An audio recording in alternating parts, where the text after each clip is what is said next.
ชวนให้คิดอนิจจังทุกสิ่งไม่ยั่งยืนจีรังย่อมผุพังตามกาลเวลาจะฝืนให้ยั่งยืนจนสิ้นโลกาอย่าได้หวังดังปรารถนาองค์พระพุทธาท่านตรัสสอนไว้เกิดแล้วคงไม่แคล้วต้องชราแก่อาคราวแก่สมปัญญาทั่วภารามีโถมไปเจ็บทุกข์ย่อมเวียนวนมีพ้นใครๆสัตว์โลกล้วนรู้แน่แก่ใจเกิดแก่เจ็บตายหลีกไปไม่พ้นใครหลงคิดหลงติดอัตตาว่าใจแจ้งกมลแม้นใครปลงได้คงสุขล้นชีวิตมีมองมนเกิดมาเป็นคนสมบูรณ์ดับหา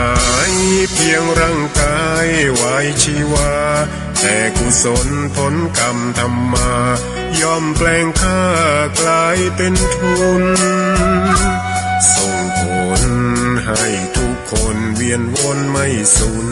สุขและทุกข์เป็นไปตามทุนที่พวกคุณได้ก่อทำมา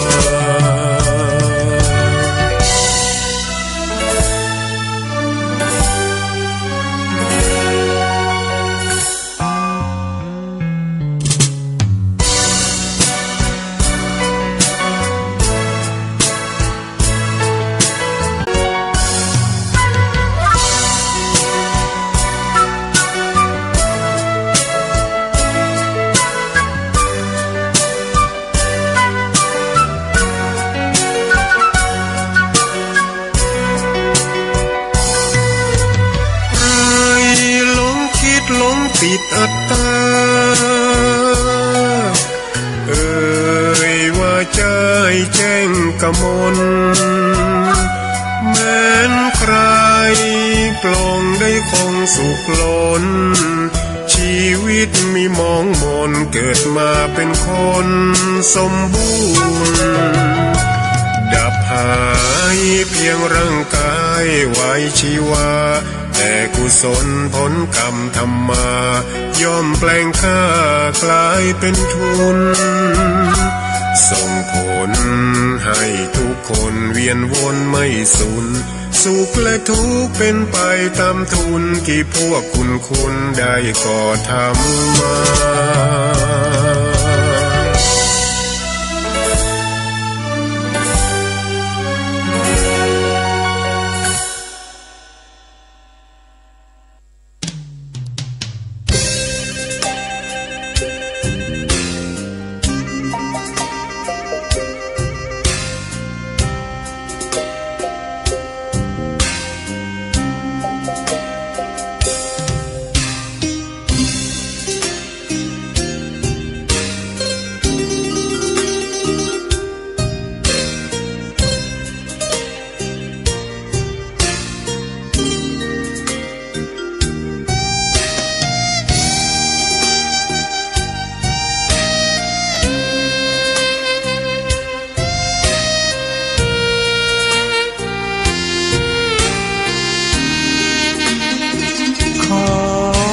ตำนา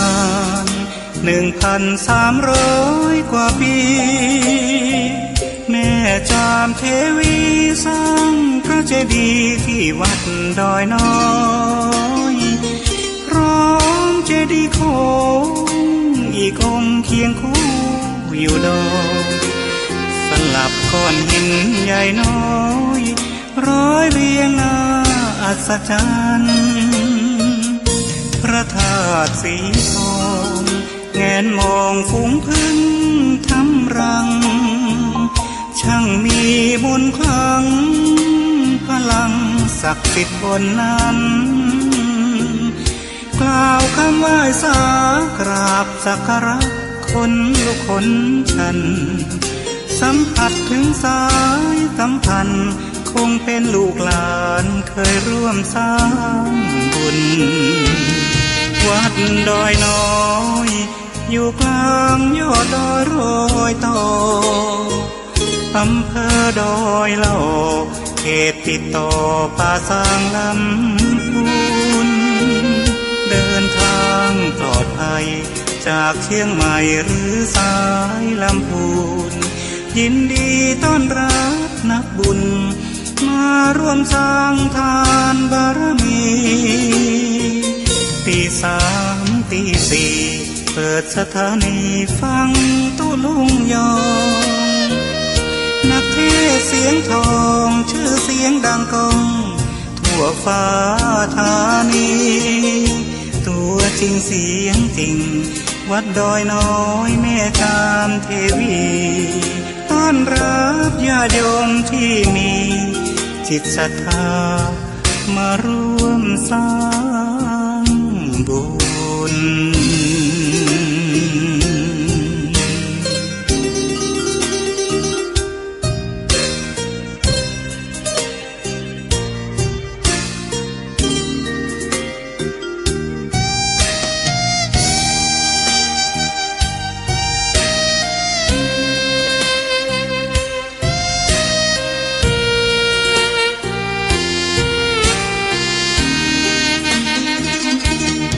วัดดอยน้อยอยู่กลางยอดดอยโรยต่ออำเภอดอยเหล่าเขตติดต่อป่าสางลำพูนเดินทางปลอดภัยจากเชียงใหม่หรือสายลำพูนยินดีต้อนรับนักบุญมาร่วมสร้างทานบารมีตีสามตีสี่เปิดสถานีฟังตุลุงยองนักเทศเสียงทองชื่อเสียงดังก้องทั่วฟ้าธานีตัวจริงเสียงจริงวัดดอยน้อยแม่จามเทวีต้อนรับญาติโยมที่มีจิตศรัทธามาร่วมสร้างบุญ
พฤกษบภกาสอนอีกุญชรอันปลดปลงโททนเสน่งคงสำคัญหมายในกายมีนรชาติติวางวายมะลายสิ้นทั้งอินทรีย์สถิตทั่วแต่ชั่วดีประดับไว้ในโลกา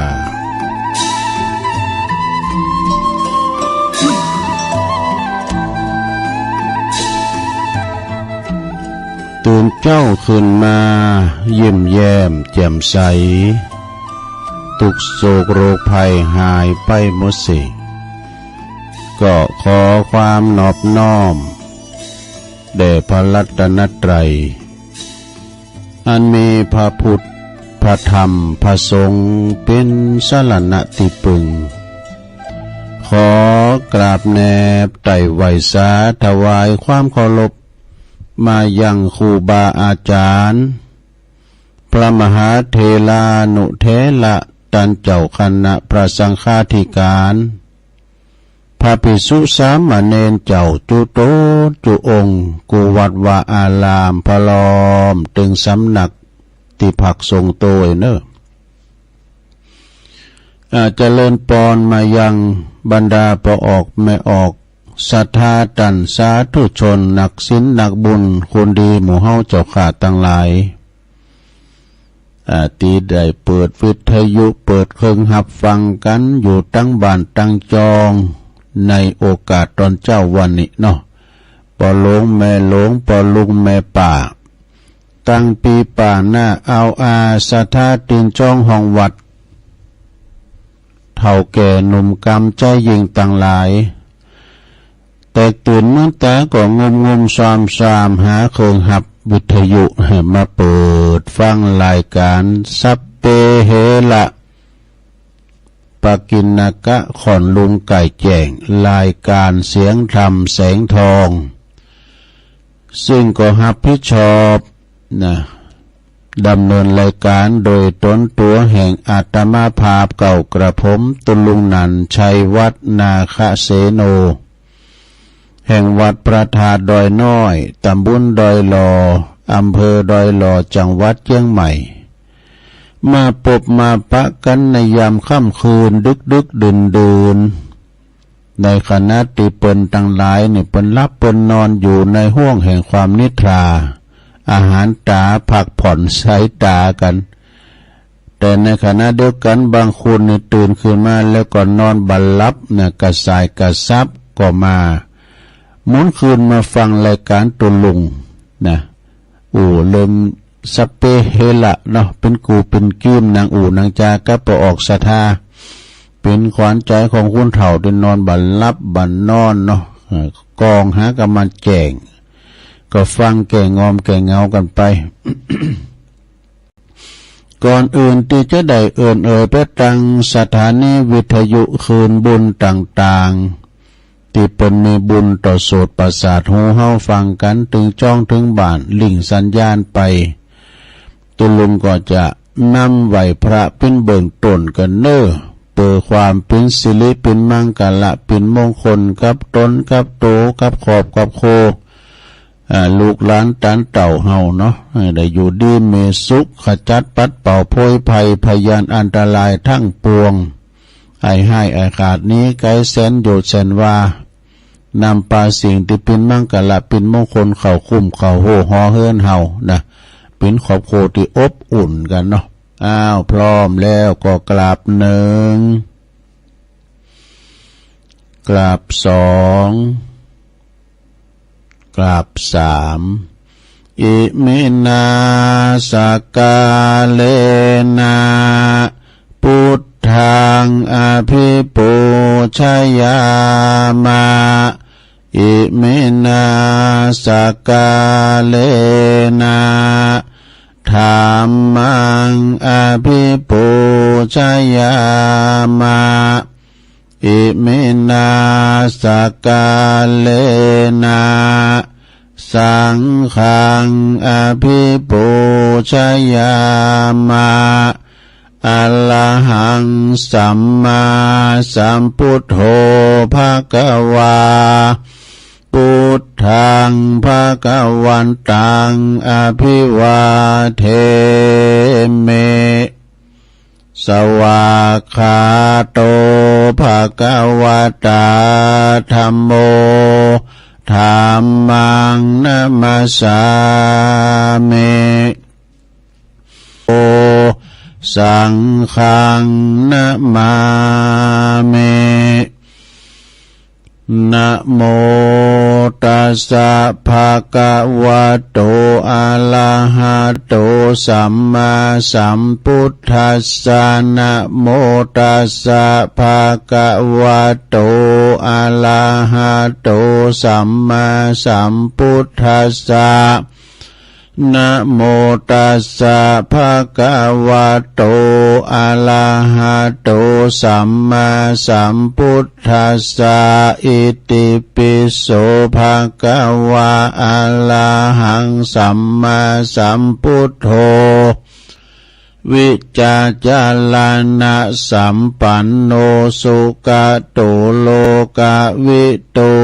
อนุตตโลปุลิสาตัมมาสาลาธิสัทธาเทวมนุสสานังพุทโธ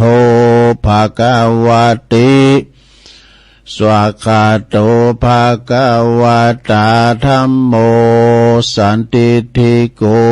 อากาลิโกเอหิปัสสิโกโอปันนยิโกปัจจตังเวทิตาโปวินโยหิติสุปฏิปันโนภะคะวะโตสาวกสังโฆอุจจุปฏิปันโนภะคะวะโตสาวกสังโฆยายะปฏิปันโนภะคะวะโตสาวกสังโฆสามิจิปฏิปันโนภะคะวะโตสาวกสังโฆญาติตังจัตตาลิปุลิสายุคาเนอาทาปุลิสาปุคลาเอสะภะคะวะโตสาวกสังโฆอาหุนายโยปาหุนายโยตาคินายโยอัญจลิกาลันนิโยอนุตตลังปุญญเขตังโลกัสสติจะยันโตโปติยามุเลสักกายานังนันทิวัตโนเอวังตวังวิจัยโยโหหิจัยยสุจัยยมังกะเลอปัลลาจิตตปัลลังเกสีเสปัทวิปุคเลอภิเสเกสัพพพุทธานังอากาปโตปโมทัตติสุนักตังสุมังกลังสุปปาตังสุโหติตังสุขันโนสุโมโหโตจะสุยิทังพลัมมาจาลิสุปัทขินังกายกัมมังวาจากัมมังปัทขินังปัทขินังมโนกัมมังปณิทิเตปัทขินาปัทขินานิกาตวนะละพันตเถปัทขิเนสัพพิติโยวิวาจันตุสัพพโลกโกวินาศตุมาเตภวัตวันตัลลายโยสุขิติกายุโกภวะอภิวาตานาสิลิสันนิจังวุตตาปัจจายโนจัตตาโลธรรมาวาทันติอายุวันโนสุขังปะลัง เอาละนอศรัทธาญาติโยมตั้งหลายตุลุงก็ปิ้นเก้าปิ้นโหนำสวดมนต์ไปปิ้นตีเรียบร้อยก็ขอกุณพระติตไลรัตนะผ่านแผ่วตังพระแก้วเจ้าตังสามปากการเนาะจุงดลบันดาลมาปกป้องคุ้มครองรักษาวัดวาอารามตังคงแก้วตังสามรักษายังครูบาอาจารย์พระสงฆ์องค์สามเณรเจ้าอยู่กับวัดกับวาได้มาสืบทอดพระศาสนากันปิ้นโชงไปนะสุดจินใหม่ก็เลิศจินโลเนี่ยไปนอสธาสิทธิ์จินสินบุญครูบาก็ยังเลิศลูกศิษย์เนี่ยก็สืบตามกันไปแล้วก็มาเป็นเนิ่นนาบุญศรัทธาได้มาสักการะบูชากราบไหว้นะไปปกครองดูแลพระสงฆ์องค์สามเณรเฝ้าถ้วยเฝ้าช้อนเนาะเป็นสาธุเจ้านี่อยู่วัดกลุ่มวัดช่วยกันไปพอออกศรัทธาก็เหมือนกันเด้อขอให้มีสุขภาพพลานามัยสมบูรณ์แข็งแรงกินข้าวลำกินน้ำลุงอยู่ปิ้นหล่มโพหล่มใจของลูกของหลานเนาะ อุมนเจ้าหวานปิยาวาจากับลูกกับหลานไปตัวลุงก็ขอเป็นกำลังจิตกำลังใจอีปออีแม่ที่เดินโหนไปไหนมันไหนบ่ได้อยู่กับบัดกับจองก็เอาวิทยุเป็นกูเป็นกีมกันไปเนอะย่อมจิตย่อมใจไปพอบ้านแม่บ้านจะไปกัดไปลีใจเมื่อซื้อกินเดี๋ยวลดออกคู่เหมาโหก็มีสติก่อนสตาร์ทลดมันหนักมันหลายขอให้เดินทางไปดีมาดีทั้งขาไปและขากลับเนอะแล้วต่อไปจะได้เอ่ยไปตั้งสถานีวิทยุคืนบุญต่างๆกันเนอะกันมีวิทยุแต่มีเปิ่นก็กล้องสัญญาณแต่ตัวลุงจะอูดีปานได้ก็ตามมาดึงพดผิวตึกห้องสี่เหลี่ยมเนี่ยเนอะมันก็ว่าเปิดปุ๊บตัวลุงก็ส่งเสริมกระแสสัญญาณปฏิวัติปากทางเจริญวัดปากทางเจริญในปิ้นโหจ่ายด้วยจ่ายไปปิ้นตีปิ้นตั้งนี่ก็จะได้รับฟังกันขอบคุณสถานีวิทยุในเครือข่ายที่เป็นหับสัญญาณรายการธรรมะชงเวลาตั้งแต่ตี 3 ถึง 5 โมงดังต่อไปนี้เนอะขอบคุณสถานีวิทยุคืนพระพุทธศาสนาการศึกษาและวัฒนธรรมของวัดฝายหินเนอตำบลสุเตปอำเภอเมืองเชียงใหม่ FM 104.50 เมกะเฮิรตซ์โดยเมตตาบารมีธรรมอาจารย์พระครูสมุวิสุวัฒน์วรกิจโจองค์ขลงในเมืองก็ฟังกันคืนนี้ไปไกลแม่แผวเจียงดาวบ่ข้ามเป็นหลายดอยนางแก้วดอยขุนตาลฟังบ่ได้แจ่ห่มก็ฟังได้ขอบคุณสถานีวิทยุคืนของคณะสงฆ์อำเภอฝางเนอตั้งอยู่ที่วัดพระพุทธบาทอุดมนำบ่อสาวาสำนักวิปัสสนา FM 100.25 เมกะเฮิรตซ์โดยเมตตาบารมีธรรมพระเดชพระคุณหลวงพ่อท่านพระครูสุจิตานุรักษ์หลวงพ่อใหญ่เจ้าคณะอำเภอฝางเนอขอบคุณตุปีจำเริญโชติธรรมโมตุปีสุเทพด้วย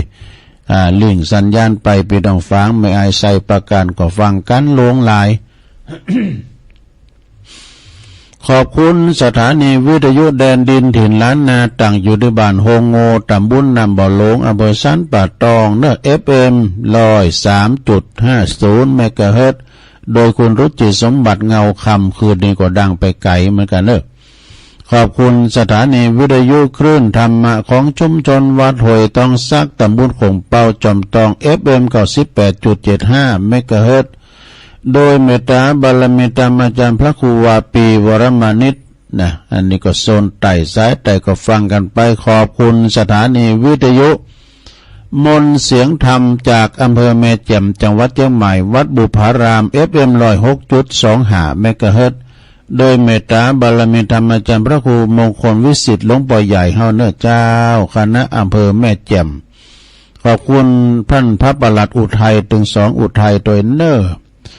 ขอบคุณสถานีวิทยุเน็กเนลเรดิโอ FM 96.75 เมกะเฮิรตซ์ตั้งอยู่ในบ้านจงตำบลทุ่งกวาวห้างหุ้นส่วนจำกัดอนุสรณ์เรดิโออำเภอเมืองปานจังหวัดลำปางเน้อขอบคุณสถานีวิทยุชุมชนคนเหนือเขื่อนตั้งอยู่ที่บ้านดงดำอำเภอฮอดจังหวัดเชียงใหม่ FM 90.75 เมกะเฮิรตซ์เน้อขอบคุณสถานีวิทยุเพื่อการศึกษาและพัฒนาอาชีพอาร์เรดิโอเน็ตเวิร์ก FM 103.00 เมกะเฮิรตซ์อำเภอเมืองจังหวัดลำปางขอบคุณสถานีวิทยุอาร์เรดิโอเน็ตเวิร์ก FM 99.50 เมกะเฮิรตซ์นะวิทยาลัยเทคโนโลยีเพื่อการจัดการกฟผ.แม่เมาะลำปางนะแล้วก็ขอบคุณสถานีวิทยุวิทยาลัยสงฆ์นครลำปางวัดบุญญาวาสวิหารเนอ FM 106.50 เมกะเฮิรตซ์โดยอาจารย์ดร.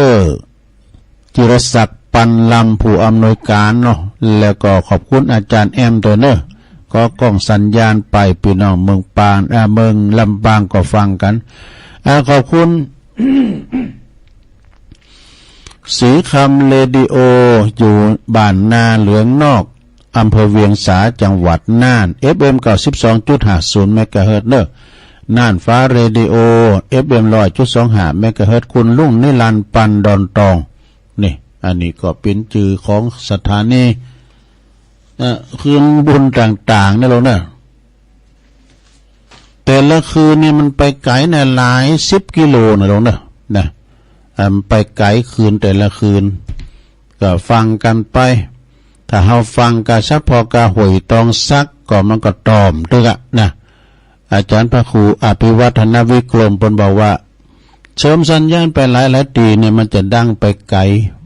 เปิ้นฟังต่อเปิ้นสืบต่อกันไปมาให้ความว่าเหมือนกับเฮายิงกุ้งสติกนะมายิงไปจัดไก่ตกหันโบเนาะมื้อนั้นยิงต่อไปให้กว้างไปนะมื้อนั้นยิงต่อไปให้กว้างไปเนี่ยนะเมื่อก็เปิ้นหับสัญญาณน่ะเมืองฝางเนี่ยคืนเฮามันจะมาถึงดู แต่เปิ้นก็หับลิงสัญญาณไปนะสืบต่อกันไปต่อไปเพิ่มแม่แจ่มเมืองแม่แจ่มปุ่นนะแม่แจ่มแถวตังเวียงป่าเป่าลำปางเมืองแปรเมืองนานฟังกันได้ตลอดไปเนาะวันนี้มาปบมาปักกันตะลงกับวันศีลใหญ่พระวันพระใหญ่นะลงเนอวันนี้นะวันเดือนหาปิงเดือนหาปิงนี่เป็นวันสำคัญทางพระพุทธศาสนาเป็นวันมาฆบูชาประจำปี2567เข้ามานี่เนอวันนี้พลัมว่าเป็นวันที่24เดือนกุมภาพันธ์นะแล้วก็เป็นวันเดินหาปิงตัวเป็นวันเดินหาปิงเป็นวันสำคัญทางพระพุทธศาสนามาฆบูชาจะมีความสำคัญอย่างใดตอน2 ชั่วโมงที่2ตุลุงจะมามาจาหลังจากที่ว่าครูบาอาจารย์ไปก็กันว่าโธ่อธิบายไปหลายตุนหลายองค์แล้วเนาะ แล้วก็กำเดียวก็มันสมกับสมัย เป็นวันสำคัญอย่างใดนะเนาะศรัทธาญาติโยมมาฟังรายการกันต่อไปวันนี้พลัมมาเป็นวันเสาร์ก็กิจกรรมก็ยกวัดมาบ้านศรัทธาเขาก็จะได้มีการทำกิจกรรมต่างๆจะมีการไหว้พระหับศีลโยงขันเกี่ยวตั้ง3โยงเข่าบาท ก็เหมือนกับจำลองนะสั่งจินตนาการว่าก่อนเขาไปวัดก็อย่างอันอย่างอี้เนาะนะสั่งจินตนาการเหมือนกับเขาไปวัดไปโยงขันก้านี่ไปบอกไปกรรมอย่างต่างๆนะแต่กูมันจะลืมกรรมกันไป อย่างก็ต่างๆมันมีกรรมโมดเนาะศรัทธาญาติโยมตัวลุงจะเอามาลืมแต่น้อยนิดบางทีเพิ่นก็เอายาวแล้วนี่อันนี้ก็เอามาพอสมควรแก่สมัยกุเวลาเหาะก็จะเอายาวไปแท้มันก็จะกินเวลาเหาะเนาะอันนั้นก็ตั้งอกตั้งใจเด้อเนี่ยจะได้จำลองนอนเนี่ยมันต้องลุกมาลงเด้อวานในจิตในใจเอานะต่อไปนี่พร้อมแล้วเขาจะโยงโยงขันเกี่ยวทั้ง3เด้อว่าพร้อมกันไปเลยหลงว่าพร้อมกันไปเลยนะมามิพุทธังคุณาสากาลันตังนะมามิธัมมังมุนิลัญจเตสิตังนะมามิสังฆังมุนิลัญจสาวกัง อาจายโยนโนปันเตอาชกมายาธาปะเลยาธามุลาเหยาธาอากุสเลเยมายังพุทธธรรมสังฆเตสุติลตันเนสุอาติเตวาปัจจุปันเนวาอาวิวายติวาลาโหวากาเยนะวาวาจานะวาวิสังวายติวาลาโหวากาเยนะวาวาจายาวามันนะสวาปมัตตังวาอากาลวังวาอากาสิมหาติสวายาธาธัมมังปฏิกาโลมาเต สังโนปันเตปุตตาติลาตันนัตยังอนุกัมปังอุปาตยาอาจายังอาจายาโตปรติกันหาตุขมันตุสัพพังโตสังอายาติงสังวลิสามะปุณเนวังกัลลิสามาสันจิจาโตสังอสันจิจาโตสังสัพพังโตสังขามันตุโนเอาแล้วจบไปอย่างหนึ่งแล้วสะท่าเลยต่อไปก็จะได้โยงสุมาเข้าพิกขาหารพลอมกันนะลงเนอะ นะมาเมตุปะบุภาลาจาตันเนโอตานาปิคาหาลาตันเนสหปาลิวัลลาตันเนวัลลาตาคินาเยกายตัวเลวจิตัวเลมโนตัวเลสันจิจปัมมาเตนาวาอสันจิจปัมมาเตนาวากายกัมเมนาวาวจิกัมเมนาวามโนกัมเมนาวาอาติตาโตสังปัจจุปันนโตสังสัพพังโตสังฆามันตุโนตุติยัมปิตติยัมปินัมมาเมตุปะบุภาลาจาตันเนโอตันนาปิกาหาลาตันเนสหปาลิวัลลตันเนวัลลตาคินาเยกายตัวเลวจิตัวเลมโนตัวเลสันจิจปัมมาเตนาวาอสันจิจปัมมาเตนาวากายกัมเมนาวาวจิกัมเมนาวามโนกัมเมนาวาอาติตาโตสังปัจจุปันนโตสังสัพพังโตสังขามันตุโนเอาแล้วจบไปแถมอย่างหนึ่งเอาต่อไป ต่อไปก็โยงเข้าพระเจ้านึงโยงเข้าพระเจ้าไขฟ้าขอกล่องให้หน่อยเนาะอิมังโอตานาปินดาตานังติลัตตานานังสกัจจังเตมาปูเจมาตุติยัมปิอิมังโอตานาปินดาตานังติลัตตานานังสกัจจังเตมาปูเจมาตติยัมปิอิมังโอตันนาปินดาตันนังติลัตตานานังสกัจจังเตมาปูเจมาติกาลตังหิตายาสุขายายาวันนิพพานายาสังวาตันตุโนเอาแล้วแหมอย่างนึงหลงโยงเข้าบาทไขฟ้าเข้ากองกัดติ๊กเกอร์เนอร์อายออกจุงจนไปคลายมื่นมาจะยิน เอาว่าพร้อมกันไปเลยเนอะสา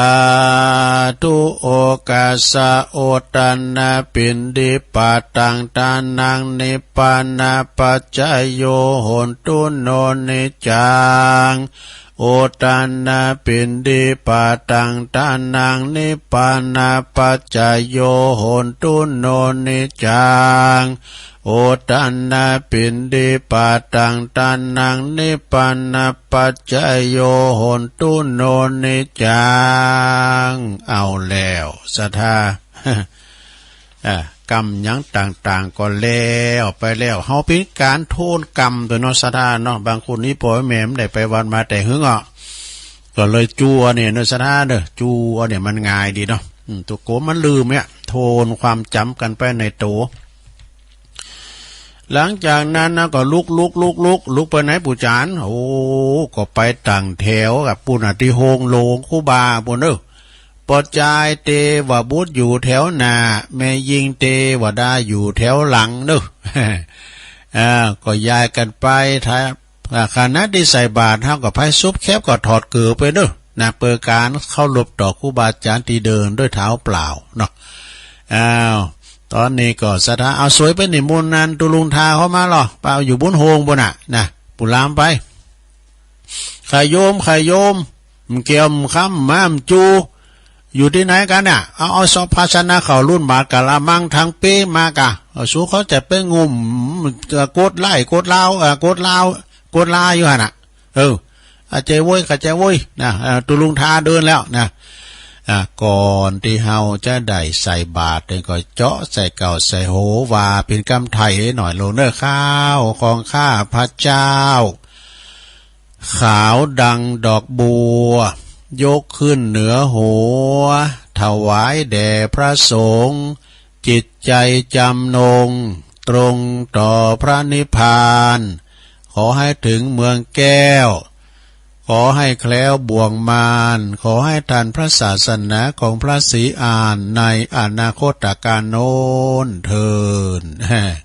ใส่บาตรไปสุขโหมะไปในหลวงเด้อ สุขโหมะไปใจโอ้เขาลุ้นบาทมาข้ามเขาไปไหนที่ตุลุงทาไปจะโว้ยประกบเลยเอากะละมังมาเอาดำเลยตุลุงทาดำเลยวางตุลุงทาดำแล้วเอาไปใส่กระสอบเอาเขามาตั้งพิเตอร์สุขโหมะไปใจนะวันนี้คุณมาหลวงหลายศีลใหญ่ศีลโลงเนอะบ่ว่าจะเป็นท่านนายกปอหลงรองนายกรองปอหลงผู้ช่วยกันเนาะตลอดถึงปอหน่อยปอนนั้นปอจานลำวัดเปิ้นเขาวัดเขาว่ากันเนาะเขาวัดเขาว่ากันศรัทธาปอบ้านแม่บ้านปอออกศรัทธานางเลงลายกันเอาเข้ามาตั้งในเด้อเข้ามากันตั้งในตอนนี้ก็ครูบาอาจารย์เปิ้นก็ฮับบินที่บาทกันเรียบร้อยแล้วนางเต็นอาจสงพิธีเรียบร้อยลำดับต่อไปก็จะเป็นการจีถูกจีเตียนปูจาพระรัตนตรัยพระเกี่ยวเจ้าตั้ง3วันนี้ได้รับเมตตาได้รับเกียรติจากตั้งปอกำนั่นเนี่ยครับเนาะปอกำนั่นเฮาเปิ้นได้มาร่วมทำบุญเจ้านี้โดยขอเชิญเปิดมาจิตตินเด้อศรัทธาอยู่ในอาการอันสงบเด้อจะไปอู่การดักเงียบนะครับปุรามตั้งจุดเตียนสนุนตั้งหมั่นว่าเด้อตอนนี้เชิญปอกำนั่นเนาะเป็นประธานจุดเทียนทูปปูชาพระรัตนตรัยทุกท่านปนมมือเด้อใจดีคือพระพุทธใจบริสุทธิ์คือพระธรรมใจงามคือพระสงฆ์เด้ออันนี้กรรมของปอครูโอนเปิ้นว่าอารัมพบทในโมนและโทษนะอันผู้ช่วยเกณฑ์ขันศีลให้กับตุลุงทากรรมเอาละเนาะตอนนี้ศรัทธาอย่าบูชาว่าไปเลยมันลาแล้วเพื่อจะไปเยการกันอยู่ต้องมันแทนเหมือนขาตอนนี้ได้เวลาเนาะเขาจะได้หับศีลศรัทธา7 วันเนี่ยก็มาหับศีลเติมวันเสาร์ยกวัดมาบ้านนี่เอาแต่แล้วเนาะกันตุลุงต่างนะโมก็วานะโมด้วยกันหาดูนะตุลุงทาจะว่าละนะเอาบูชาไว้ไปเลยมายังพันเตติสาลาเนนะสหปัญจศีลานิยาจามะตุติยัมปิมายังพันเตติสาลาเนนะสหปัญจศีลานิยาจามะตติยัมปิมายังพันเตติสาลาเนนะสหปัญจศีลานิยาจามะนะโม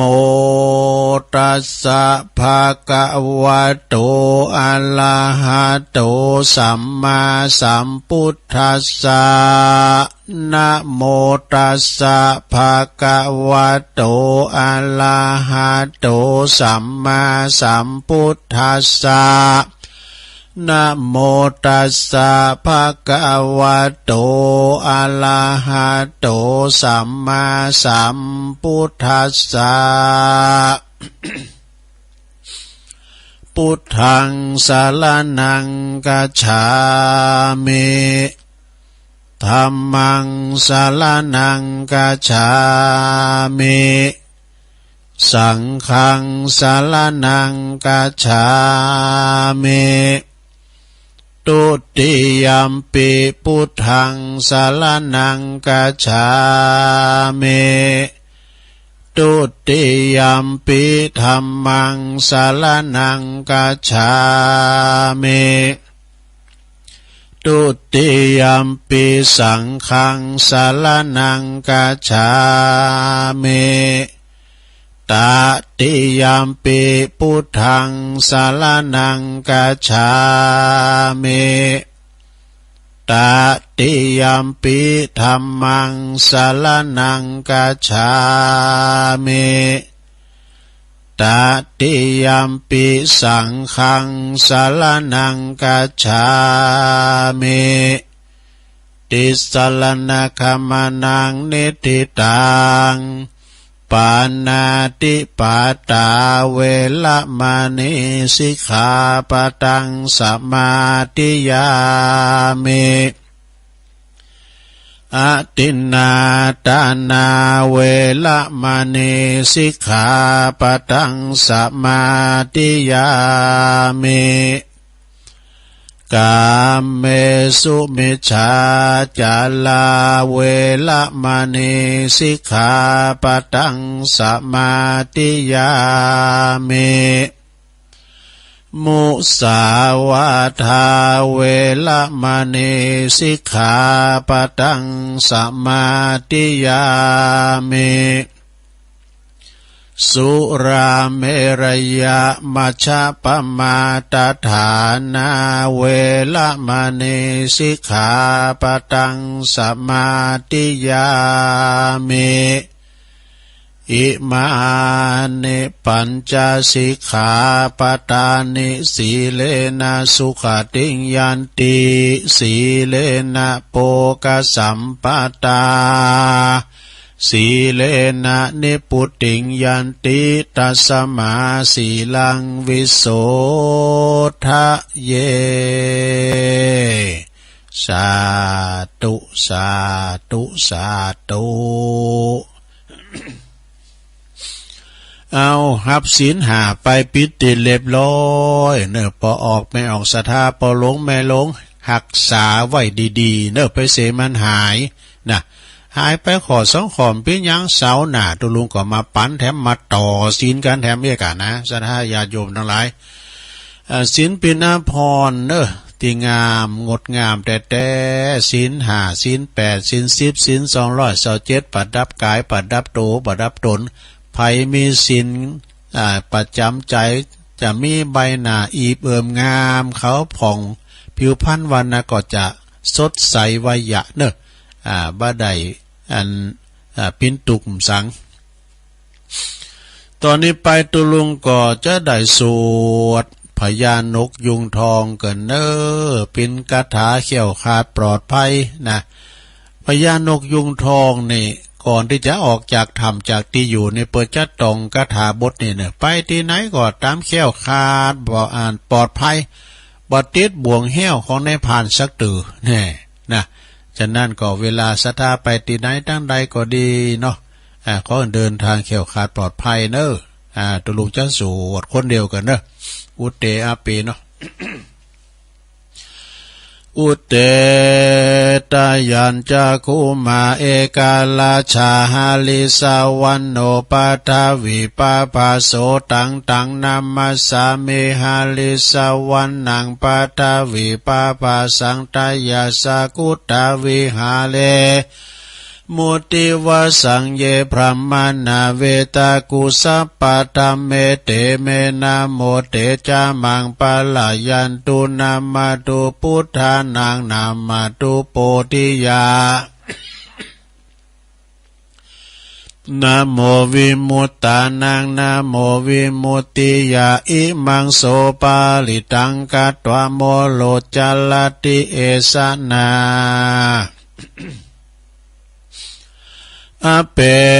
ตยัญจักขุมาเอกลาชาหาลิสวันโนปัทวิปาปาโสตังตังนามัสสามิหาลิสวันนังปัทวิปาปาสังตยาสากุตตาวิหาเลมุลัตติงเยพระมณเวตกุสัพพะธรรมเมเตเมนะโมเตจัมมังปะลายันตุนามาตุพุทธานังนามาตุโพธิญาณโมวิมุตตานังนาโมวิมุตติยาอิมังโสปาลิตังกัตวโมโลวาสมากบายิติโมลปาลิตังเอาแล้วอันนี้เป็นอันสวดนกพญานกยุงทองในลงเนอไปไหนขอเดินทางเขี่ยวขาดปลอดภัยนะว่าจะไปตั้งเนื้อตั้งไต่ไปไก่ไปไกลก็ดีนะพญานกยุงทองเปิ่นก็เขี่ยวขาดก็ปลอดภัยกับคาถาบทเนี่ยนะโมหับปลิตหรือว่าอุตเตอาเปเนาะเอาละตอนนี้ไปตรงๆจะโยงกุลโลมกันเด้อโยงกุลโลมนะแบบเส้นเป็นงานเป็นการที่ว่าโยงกุลโลมมีหยังมีกุลหมดศาสนากุลมีตอนใดมีนี่หมดเด้อสาธุสาธุสาธุข้าขอยกมือ10 นิ้วขึ้นตั้งวางกิ้วไก่เก่าเกษาขาจักนำมาสาการไหวพระปิตามีกุล21กุลพระมันดามี12กุลพระแม่โพศพ39กุลพระพุทธเจ้ามี56กุลพระธรรมเจ้า38กุลพระสังฆเจ้า14กุลอาจารย์มี10กุลกรรมฐานมี8กุลไฟมี6กุลลมมี7กุลแม่ธรณีมี21กุลคงแม่น้ำคงคามี12กุลอัคคัลละ33กุลศีล5มี11กุลศีล8มี12กุลศีล10มี21กุลจตุปัลลิสุตตศีลมี27กุลอรหันตาคือมรรค4ผล4นิพพาน1รวมเป็น9กุลอัสสาสะปัสสาสะนิสาวาสอัสสกุลพระวิหาร84,000 หลังกุลพระมหาเจติยาเจ้า84,000 ดวงขออาราธนาพระคุณเจ้าต่างหลายเหล่านี้จุงมาเป็นสร้อยประดับสำหรับกายอันประเสริฐเมื่อข้าพระเจ้าต่างหลายดับจิตใจเสี่ยงชีวิตไปในสังขารในปีใดเดือนใดวันใดยามใดคืนใดก็ดีดังอ่านผู้ข้าต่างหลายก็ขออาราธนาคุณพระเจ้าต่างหลาย กูพระคุณเจ้าทั้งหลายจงมาเปิดประตูพระนิพพานคือเวียงแก้วแก่ผู้ข้าต่างหลายแด่เดินนิพพานาปัจจโยโหนตุโนนิจังนิพพานังปาลามังสุขังเอาแล้ว ไหวคุณโลมก็แล้วเฮ็ดเต้าอี้เนอะลงเนอะนะต่อไปในเฮาจะได้แผ่เมตตากะนะศรัทธาญาติโยมทั้งหลายการแผ่เมตตานี่ก่อนที่เขาจะแผ่เมตตาให้สัมภาสัตทั้งหลายแผ่ตัวเก่ากันได้ลงเนอะนะแผ่ตัวเก่ามันมีไฟก่อนเนี่ยอย่างไฟเขามีเปิดแต่มาจิมุลีมาต่อที่เขาเนี่ย เนาะแผ่เมตตาตัวเองก่อนอาหังสุขิโตโหเมขอให้ข้าพระเจ้ามีความสุขนิทุกโขโหเมปราศจากความทุกข์อเวโรโหเมปราศจากเวรอภยาปัชโชโหเมปราศจากอุปสรรคอันตรายทั้งปวงอนิโคโหเมปราศจากความทุกข์กายทุกข์ใจสุขีอัตตนังปริหารเมมีความสุขกายสุขใจ รักษาตนให้พ้นจากทุกภัยทางสิ้นเถิดเอาแล้ว อันนี้เป็นแผ่เมตตากับตัวเองนะลุงเนอะตอนนี้ไปก็แผ่ให้กับสัมพสัตว์ต่างหลายแผ่เมตตานี่นะเอาว่าพร้อมกันไปเลยสัพเพสัตตาสัตว์ทั้งหลายที่เป็นเพื่อนทุกข์เกิดแก่เจ็บตายด้วยกันทั้งหมดทั้งสิ้นอเวราโหนตุจงเป็นสุขเถิดอย่าได้มีเวรแก่กันและกันเลยอภัยยาปัชชาโหนตุจงเป็นสุขเถิดอย่าได้เบียดเบียนซึ่งกันและกันเลยอเนคาโหนตุจงเป็นสุขเถิดอย่าได้มีความทุกข์กายทุกข์ใจเลยสุขีอัตตานังปริหารันตุจงมีความสุขกายสุขใจรักษาตนให้พ้นจากทุกภัยทางสิ้นเถิดเอาแล้ว อันนี้เป็นคำแผ่เมตตานะเป็นบาลีแล้วก็แปลตัวต่อไปเอาคำไทยอะไรทำไมให้หน่อยนึงก่อนเนาะแผ่เมตตานะ ข้าพเจ้าขอตั้งจิตอุทิศผลบุญกุศลนี้ไปนี้แผ่ไปให้ไพศาลถึงบิดามารดาครูอาจารย์ทั้งลูกหลานญาติมิตรสนิทกันคนเคยรักเคยชังแต่ครั้งไหนขอให้ได้ในกุศลผลของฉันทั้งเจ้ากรรมนายเวรเทพเทวันขอให้ท่านได้กุศลผลนี้เถิดสัพพสัตว์ทุกท่วนหน้าเทพารักษ์จงประจักษ์ในกุศลผลนี้นาขอให้ท่านประสบสุขทุกเวลาสมดังข้าอุทิศให้ด้วยใจเถิดเลวไปทำอย่างเลย เนี่ยเลี้ยวไปปิ้นอย่างความจริงนี่ก็แต่ละวัดนี่เปิ้นอาจจะหนักเลยนี่ก่อนนะแต่อันนี้เฮาแผ่เมตตาต่อไปเฮาจะได้แผ่เมตตาแบบเมืองนะลงเด้อแบบเมืองอย่างไรก็อีตังอย่างกินเจี้ยแล้วก็วันตาหน่อยวันตาหลวงก็แล้วอันนี้ไหนนะเอาเด้อต่อไปเกมน้ำยาได้ไปยาเสกให้ในลงเด้อหยาดกึ่งนึงก็เดียวยาถาวาลีวหาก็ยาแถมกึ่งนึงนะแต่ไปยาเสกเตอเอาให้กึ่งนึงกันเด้อแต่ถึงโขนะแต่ไปข่อมตบลำไปนะว่าอีตังพาลมกันไปเลยอิตังทานากรรมังนิปปานาปัจจายโยโหตุโนนิจังอิตังศีลกรรมังนิปปานาปัจจายโยโหตุโนนิจัง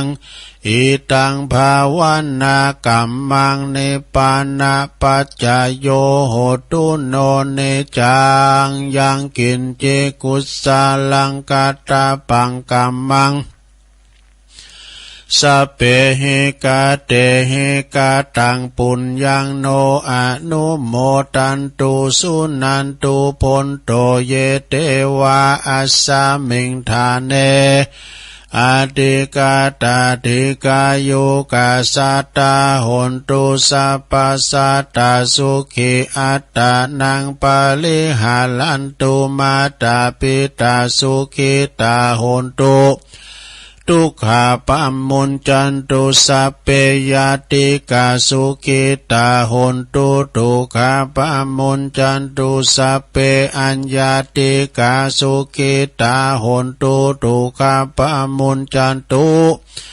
สัพเพปิสาสัพเพยาคาสัพเพเปตาสุขิตาหนตุทุกขาปัมมุญจันตุสัพเพนาคาตา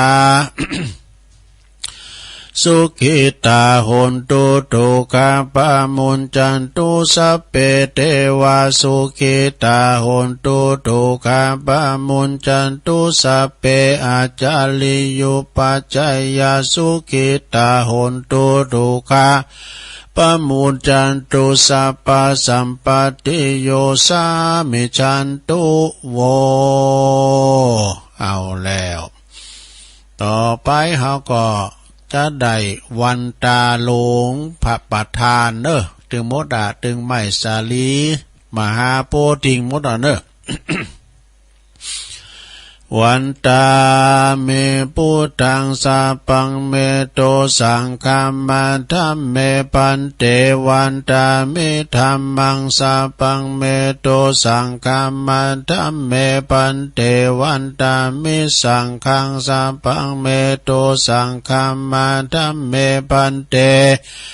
วันตาเมกุลูอุปจาจาริเยสัพพังเมโตสังฆัมมัทธัมเมปันเตวันตาเมกัมมัฏฐานังสัพพังเมโตสังฆัมมัทธัมเมปันเตวันตามิอัลลเมปัตตสิมัญญังสัพพังเมโตสังฆัมมัทธัมเมปันเตวันตามิเจติยังสัพพังสัพพัทธาเนสุปลติติตาสลีลาตาตุมหาโพธิงพุทธโลปังสกาลังสันตานากาโลเกเทวโลเกพรหมโลเกจุมปูติเปลังกาติเปสาลีลาธาตุโยเกสาธาตุโยอาลาหันตาธาตุโยเจติยังกันตะกุติงจตุลาสิติสาหาเสตัมมกันเตสัพเพตังปาตาเจติยังอะหังวันตามิสัพพโสแล้วต่อไปสุมาพระสังฆเจ้าสัมมาเนรทั้งหลายวินนามาตังตุลุงทาเขาไปเนอวันตาน้อยพะลอมกันไปเลยวันตามิพันเตสาปังอาปัลลาตังกามาตาเมพันเตมายากาตังปุญญังสามินาอนุโมทิตาปังสามินากาตังปุญญังไมหังตาตาปังสาธุสาธุอนุโมทามิจัตตาโลธรรมาวัฏันติอายุวันโนสุขังปะลังสาธุสาธุสาธุ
ศรัทธาญาติโยมทั้งหลาย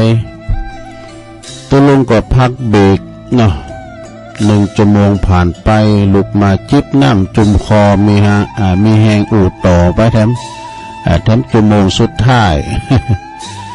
ก็ลุกเตียวไปเตียวมาหยุดสิ้นหยุดสายก็มานั่งอู่นั่งจากันในชั่วโมงที่2เนาะ ขณะนี้ท่านทั้งหลายก็กำลังฟังรายการสัพเพเหระเนอปกิณกะขอนลุงไก่แจ้งก็ได้ทำกิจกรรมได้ยกวัดมาบ้านจำลองเอานะ สร้างจินตนาการแต่ก็นะอีปออีแม่เขาก็ไปเฮ็ดแต่ตัวกับวัดกับว่านี่นะ อีปอก็ไปโยงขันกันเนี่ยปุจจานปอก็ว่าไปปอก็เป็นคุณโยงขันว่าตัวปอจานหาหน่อยนะเดี๋ยวนี้ได้ไปวัดหลายปีแต่หึงอ่ะนะก็คือถึงกรรมแล้วก็จูอตุเนี่ยนะ ก็จะลืมกรรมกันไปเนี่ยศรัทธาญาติโยมทั้งหลายเนาะยังมันมีกรรมโมดนะกรรมยืนกรรมโยงอย่าให้มาซื้อของนะแต่มีกรรมโดก็นำมาซื้อของไปซื้อสีเสถึงแม่กำร้อนเนี่ยไปซื้อหมากให้กับได้สีเสสกรรมเนี่ยมันจะกรรมปนี้ มันต้องมีกรรมทางนั้นเนาะศรัทธาญาติโยมแต่นั่นก็เฮาก็ทวนกรรมกันเนาะกลัวมันจะลืมไปของบากินมันหูเนาของบ้านเรามันจะหูลืม มันจะลืมไปบังคับถึงมื้อถึงวันเนี่ยอย่างตุลุงเขาเนี่ยวัยสวเนี่ยนะล่อมสวดมนต์สัก15 วันที่จะลืมแล้วนี่ มันก็ต้องทวนความจำกันไปมีสุภาษิตเปิดว่าของบากินมันหูเนาของบ้านเรามันหูลืมแต่สัก7 วันเนี่ยก็วันเสาร์ตุลุงก็มาลมกิจกรรมกันทำกรรมหนึ่งนะกิจกรรมนี้จะบังคับจิตใจภายใน การพอตื่นมาจับก็ฟังไป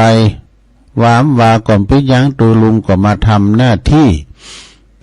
เป็นประจำของวันเสาร์เป็นการทวนความจำเหมือนกับพอไปสวดมนต์ในนายโยมนะสวดมนต์กูเจ้ากูแรงนี่เปิ้นก็ว่าเป็นการที่ว่าทบทวนบทสวดต่างๆสวดแต่ละสวดนี่ก็มันจะเหมือนกันด้วยสวดมงคลไปอย่างหนึ่งสวดอวมงคลไปอย่างหนึ่งอีกถ้าสวดมงคลเฮานี่ก็เจริญพระพุทธมนต์สื่อโพราจาตาอีนะสดาเพื่อความเป็นสิริเป็นมังกรเป็นมงคลแล้วก็ปกหอยเปิ้นว่า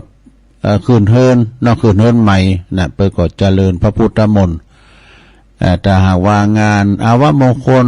งานสากงานศพก็ตามเนี่ยเปิ้นก็สวดพุทธมนต์นี่นะสวดมาติกากากุศลาสวดอภิธรรมนี่เนาะสระเนี่ยมันสวดต่างสวดนะ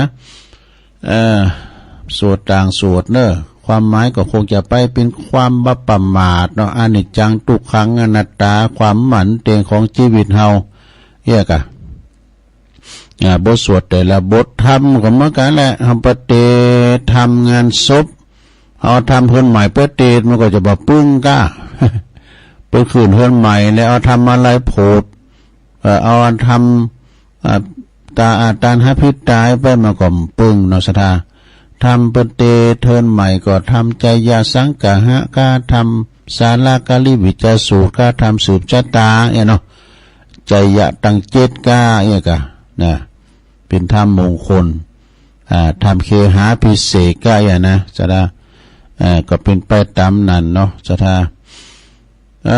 ศรัทธาเฮาก็ตื่นจืนกันขึ้นมาแล้วบ่วันนี้ก็บางคนก็ลุกมาหนึ่งเข้าเป่าไฟละตัวแม่จะไปวัดอีปอจะไปวัด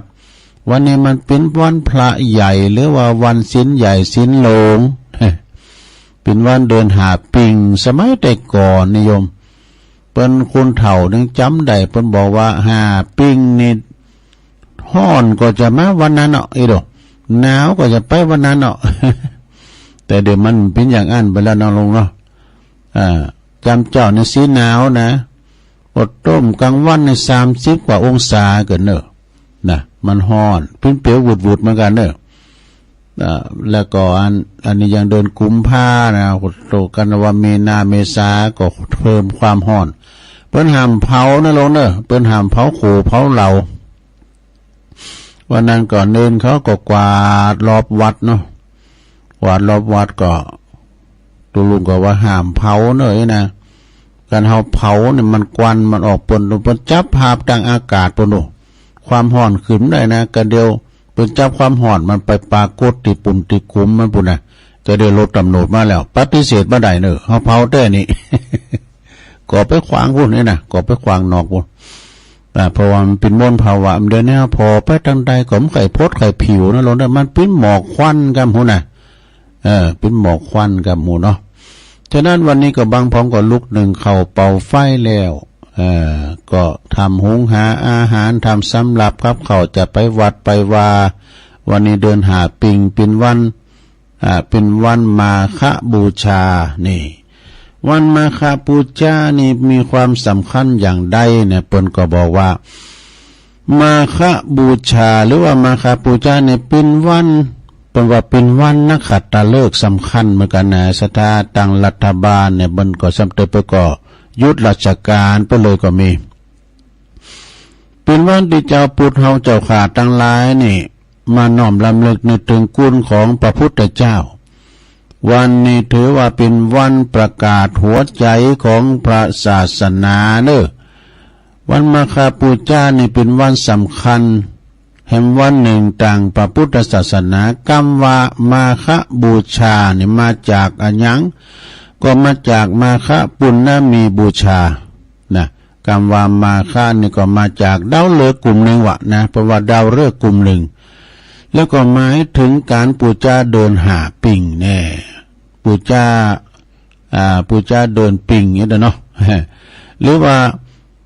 ว่าปีได้แต่ว่าเป็นปีอธิกรรมาสก็จะเลินไปเดิน6ปิงนี่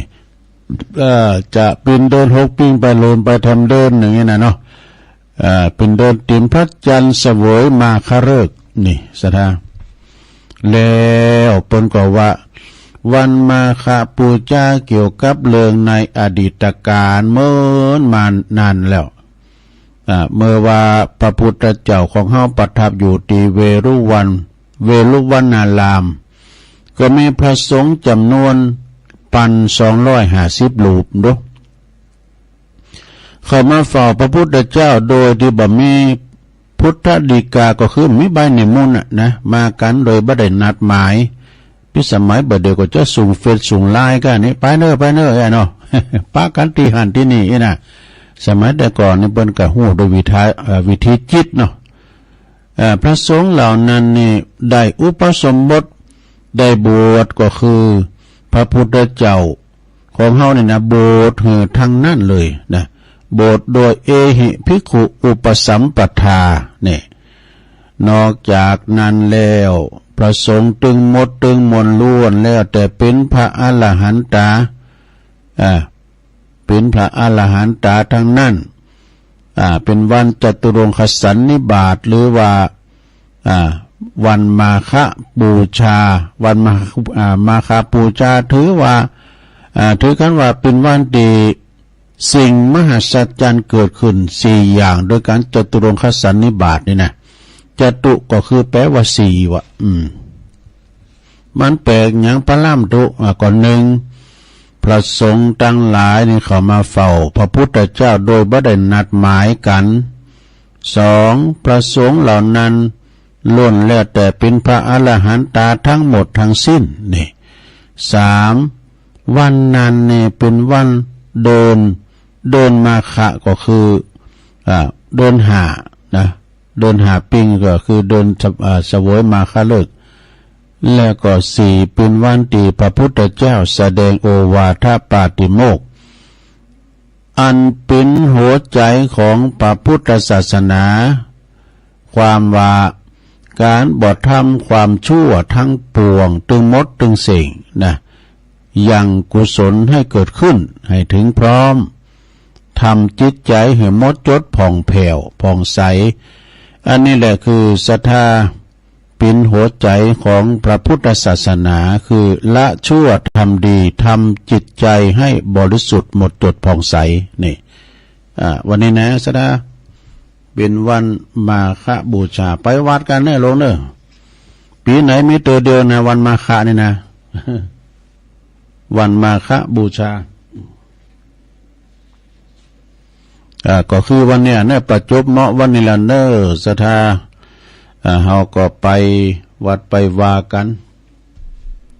เอาละเมื่อว่าอู่ถึงประวัติความเป็นมาของวันมาฆะแล้วเรียบร้อยตุลุงก็ยกเอาขอคิดอันนี้มาเล่าสู่จู้กันฟังในโลกเนอะเดินทางวิถีชีวิตของเฮานี่เป็นจะได้มี10ข้อด้วยกันนะวิถีแห่งความสุข10ข้อมีหยังล่ำเลอนะข้อที่1ในโลกเนอะหลักความเจอของศาสนาพุทธของเฮานี่เหตุที่ทำให้เกิดความสุขนั้นก็คืออยู่กับปัจจุบันคือบัดเดี๋ยวเนี้ยนะอยู่กับปัจจุบันบ่จมอยู่กับอดีตแล้วก็บ่ขาดหวังในอนาคตไปหน้านี่อยู่กับวันเนี้ยนะโลเนอะมันพุกมายังมาถึงตัวแล้วก็อดีตที่ผ่านไปแก้ไขบ่ได้แล้วมันผ่านไปแล้วนะเอาวันนี้เป็นจู้เนอะอยู่กับปัจจุบันข้อที่2สิ่งที่สำคัญนะสิ่งที่สำคัญสำหรับความสุขเป็นเรื่องของจิตใจเนอะของเรื่องจิตคิดดีพูดดีทำดีก็ได้ผลดีก็คือมีความสุขโดยเริ่มต้นที่ตนเองนี่โดยการรักษาสุขภาพจิตสุขภาพใจสร้างกำลังใจให้เข้มแข็งนะลงนะเข้าใจในการกระทำของตัวเองในทางตรงกันข้ามหากกึดบอดี้บอดี้ทำบอดี้ผลออกมาก็คือบอดี้ก็คือความตุกนี่ใช่ไหมเนาะต่อไปเป็นข้อที่3บัดใจความเป็นว่าไม่ใช้ความรุนแรงบัดทะเลาะบ่แว่งบ่พิษเถงบ่ไม่บ่เหือนพิษเถงโหกันแล้วก็ใจรักเวรย่อมระงับโดยการไม่จองเวรให้อภัยกับตัวเองและผู้อื่นมีจิตเมตตากรุณาแล้วก็เสียสละเด้อนี่ข้อที่3นี่ก่อนเน็ตนะต่อไปเป็นข้อที่4เน้อลงเน้อข้อที่4ก็หมายความว่าอริยสัจ4นะก็คือสิ่งที่พระพุทธเจ้าทรงค้นพบและก็บอกไว้โดยว่าทุกข์ก็คือความบ่สบายกายบ่สบายใจต่างๆสมุทัยนี่เหรอก็สาเหตุที่ทำให้เกิดทุกข์นิโรธนั่นแล้วก็คือความดับทุกข์มรรคนั่นแล้วก็คือวิธีปฏิบัติไปเพื่อไปสู่ความดับทุกข์นี่ดับทุกข์ก็คือมรรคนะแต่จริงแล้วก็คือความการเดินทางไปหาคำว่าความสุขนั่นเองเพราะถ้าเมื่อใดเฮากำจัดความทุกข์ได้แล้วความสุขก็จะเกิดขึ้นอย่างแน่นอนแน่ต่อไปข้อที่5มี10ข้อกันนะลงนะแต่ข้อที่5นี้อุปสรรคของความสุขนะก็คือแรงปรารถนาแล้วก็ตัณหานี่อันนี้เป็นอุปสรรคของความสุขนะคนเฮานี่จะมีความสุขนั้นได้บัดใดก็คืออยู่กับเฮาแบบป้อมีเท่าใดแต่ขึ้นอยู่กับว่าเมื่อใดนี่เพราะว่าพอเมื่อใดความสุขนะถ้าพอเมื่อใดความสุขบ่ได้เกิดขึ้นก็กับจำนวนเงินนี่แหละนะมีหนักก็ใครได้หนักติ๊กๆหรือว่าสิ่งของที่เฮามีหรือว่าเฮาอยากได้เฮาว่ายุดให้เป็นยุดให้เป็นนะหยุดให้เป็นแล้วก็พอให้ได้พอละมาอีกก็พอแล้วโอ้คิดมาเสงแล้วไอ้นะบินทบาทเขาตึกเอือนะตนาเป็นรอตัวโอ้มันไปบ่ได้แล้วมันพออิ่มแล้วนะไอ้น่ะถ้าเฮาบ่หยุดความอยากของเฮาแล้วก็ละเพราะว่าก่อนเฮาก็จะต้องวิ่งไล่ตามหลายสิ่งที่เฮาอยากได้อยากมีอยากเป็นแล้วมันก็เหนื่อยมันก็มอยนะแล้วก็จะมีความตุกตามมาเนอะนี่ข้อที่5นะเน็ตมาแล้วต่อไปเป็นข้อที่6นะลงเด้อข้อที่6ก็6ไป6มานะครับ ข้อที่6เป็นบอกว่าการจะให้เกิดความสุขใดนั้นก็ต้องอาศัยสมาธิและปัญญานี่สนับสนุนกันโดยอำนาจด้วยอำนาจสมาธิจิตสามารถสร้างความปีติสุข ให้เกิดขึ้นได้แล้วก็ต้องใจปัญญาโดยนี่ข้อที่6นี่นะลุงเนอต่อไปก็เป็นข้อที่7นะ10ข้อแล้ว3ข้อได้โอ้12ข้อก็เฮ้ยมีโลนะบ่ดีเหรอข้อที่7นี่เป็นบอกว่าสิ่งที่เฮาทำให้เฮาเนี่ยมีความสุขก็คือการมองทุกอย่างในแง่บวกก็คือพอโลกในแง่ดีชีวิตแต่ละวันเขาก็จะต้องเจอกับสิ่งเรื่องที่ดีก็มีที่เรื่องบ่ดีก็มีถ้าเฮาอยากจะมีความสุขเฮาก็ต้องเริ่มโดยการมองสิ่งที่ดีๆมองสิ่งให้เป็นบวกแล้วก็เปิดจิตใจของเฮาเนี่ยจะได้บวกเกิดถึงสิ่งที่เฮาทำสำเร็จแล้วเกิดถึงสิ่งที่ดีที่เฮาทำได้แล้วนะคิดไปตั้งบวกนั่นลงเด้อข้อที่8นี่เป็นว่าการให้ก็คือการให้หมายรวมถึงการให้ในรูปแบบเงินหรือว่าสิ่งของก็ได้เรียกว่าบริจาคจาคะบริจาคแล้วก็การที่ให้ความเมตตากรุณาต่อกันนี่ให้อภัยทั้งตัวเองและคนอื่นสิ่งเหล่านี้ล้วนแล้วแต่เป็นปัจจัยที่ทำให้เฮาเกิดความสุขใดนะเอาอภัยเปิดเลยนะมีความสุขใด ต่อไปเป็นข้อที่9การปล่อยวางนะการปล่อยวางนี่ก็ใดในทุกสิ่งปล่อยวางใดในทุกสิ่งนะลองเด้อที่เกิดขึ้นแล้วแล้วก็ที่กำลังจะเกิดขึ้นในอนาคตนะให้ปล่อยวางบ่ว่าจะเป็นเรื่องให้เรื่องไล่แรงเรื่องเศร้าโศกเสียใจเพียงใดจำเป็นว่าเฮาจำไว้ว่าการละเวลาจะพัดพามันจากเฮาไปบ่เร็วกว่าช้า แล้วมันก็จะผ่านไปนะเฮาก็จะผ่านพ้นไปได้แล้วก็ยอมรับในความเป็นจริงของชีวิตบ่ว่าจะเป็นเรื่องที่เฮาบ่สอบเพียงใดบ่ว่าจะผิดหวังก็ดีสูญเสียก็ดีเจ็บป่วยก็ดีล้วนแล้วแต่เป็นส่วนหนึ่งของชีวิตทุกคนต้องผ่านบททดสอบนั้นทั้งสิ้นได้กันเนาะบททดสอบร่างกายของเฮาเนาะเจ็บป่วยมือไข้มีเหมือนกันหมดแฮม3ข้อต่อไปข้อที่10นะเป็นว่าทำตนเองให้สดใสนะโลเนอยิ้มแย้มแจ่มใสนะทำตัวเองให้สดใสโดยการยิ้มมันจะลงทุนนะกะลองยิ้มเตอะยิ้มเตอะนะตัวลุงก็ยิ้มจัดงามกว่ายิ้มบ้านส่งรอยยิ้มไปสยามเมืองยิ้มด้วยการยิ้มให้ตนเองแล้วก็ผู้อื่นทำให้ผู้อื่นให้สดใสนะพอการยิ้มในให้ผู้อื่นนะการส่งรอยยิ้มให้ผู้อื่นเป็นการไว้ยิ้มโดยบ่ต้องลงทุนอันอย่างเลยแต่สร้างความสดใสได้มากนะทำให้เฮาเนี่ยเป็นสุขอยู่เสมอเพราะความสุขมันอยู่ที่ใจของเฮานั่นเองนี่ต่อไปเป็นข้อที่11เนี่ยลงเด้อ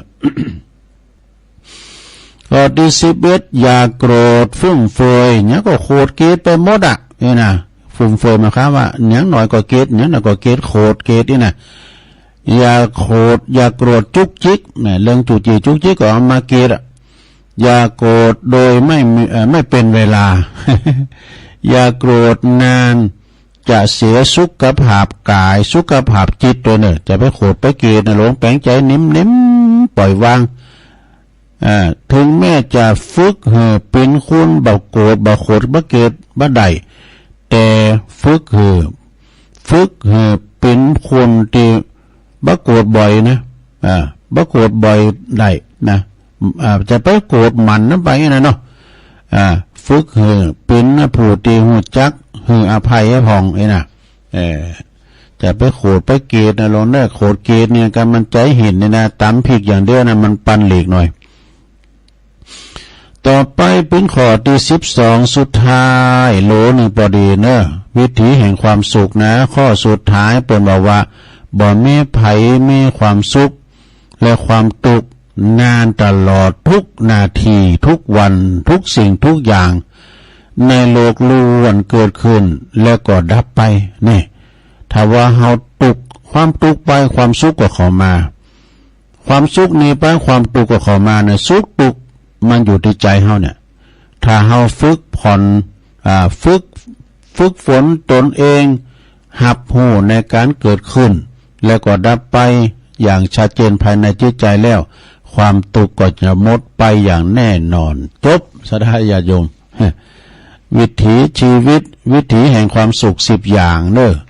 ยิบยกเอามานี่ก็หนังสือบนแจกเน้อที่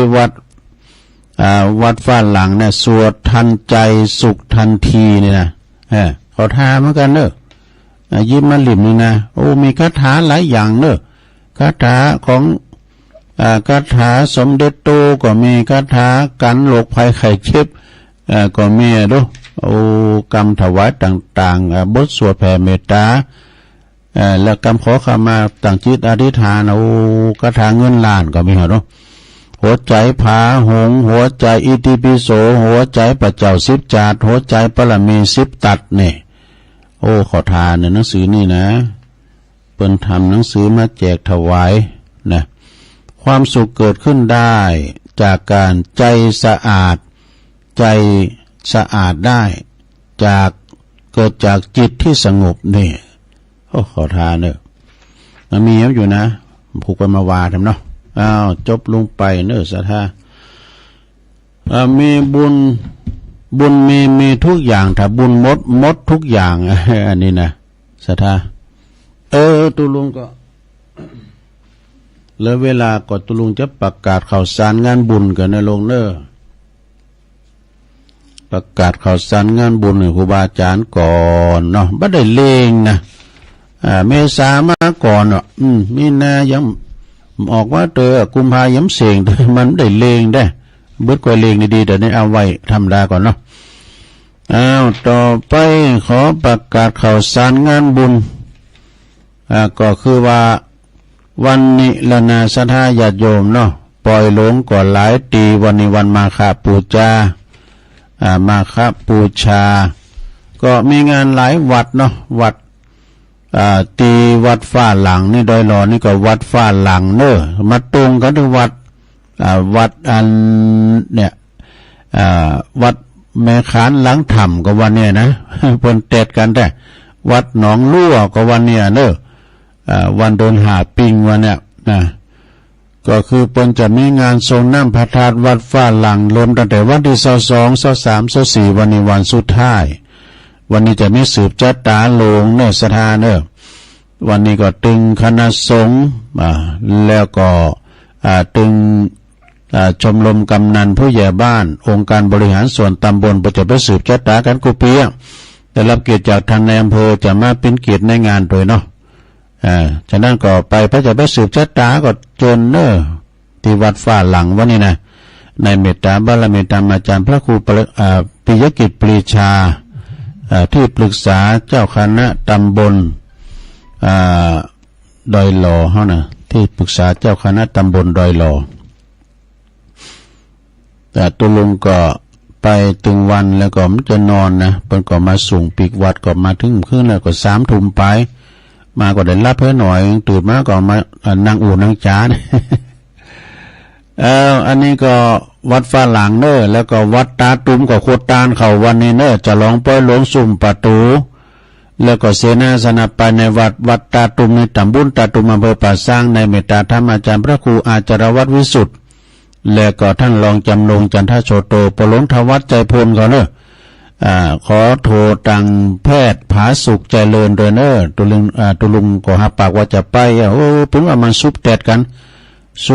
นที่วัดฟ้าหลังในตำบลเดียวกันจะคือความดีเนาะคณะสงฆ์เปิ้นก็เจ้าว่าหือตุลุงก็ไม่ได้ไปสักกรรมเปิ้นนิมนต์ไว้เหมือนกันนะที่วัดปุ่นครับวันนี้ก็เหมือนกันเด้อที่วัดแม่ขานหลังถ้ำตุปิลินโลจโนเนี่ยเปิ้นก็จะมีวันเนี้ยนะงานทรงน้ำพระธาตุประจำปี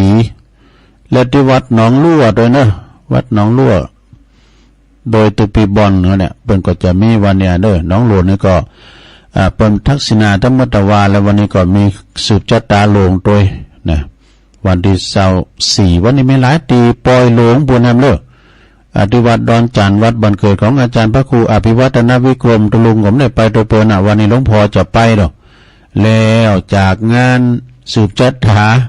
วัดฟ้าหลังแล้วหลวงพ่อเป็นจะไปหลวงพ่อพระครูสาธุกิจจานันท์แล้วก็คณะสงฆ์ก็หลายกันเด้อไปจะไปกันนะคณะสงฆ์ก็จะไปกันหลายน่ะไปที่วัดดอนจันทร์ตำบลเวียงกาหลงอำเภอเวียงป่าเป้าเนาะแล้วก็วันที่27-28อันนี้ก็เปิ้นก็มีงานทรงน้ำกูครูบาจันแก้วหรือว่า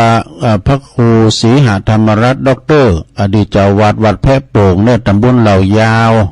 อำเภอบ้านโฮ่งเปิ้นจะมีขึ้นในวันที่27นี่เป็นวันทักษิณาวันห่างทำบุญอุทิศหาญาติกาหาบุรพาจารย์อดีตเจ้าวาดวันที่28ก็เปิดโอกาสให้สดาได้ทรงน้ำกันวันคำเนอะที่วัดแพะโป่งวัดวันนั้นอายเขานะบรมนิกรคำเลือเกียรติกันวันที่27-28นะตุลุงก็ได้ไป23-24วันนี้เหมือนกันเนอะที่วัดแม่ค้านหลังถ้ำประกาศไปแล้วเนอะ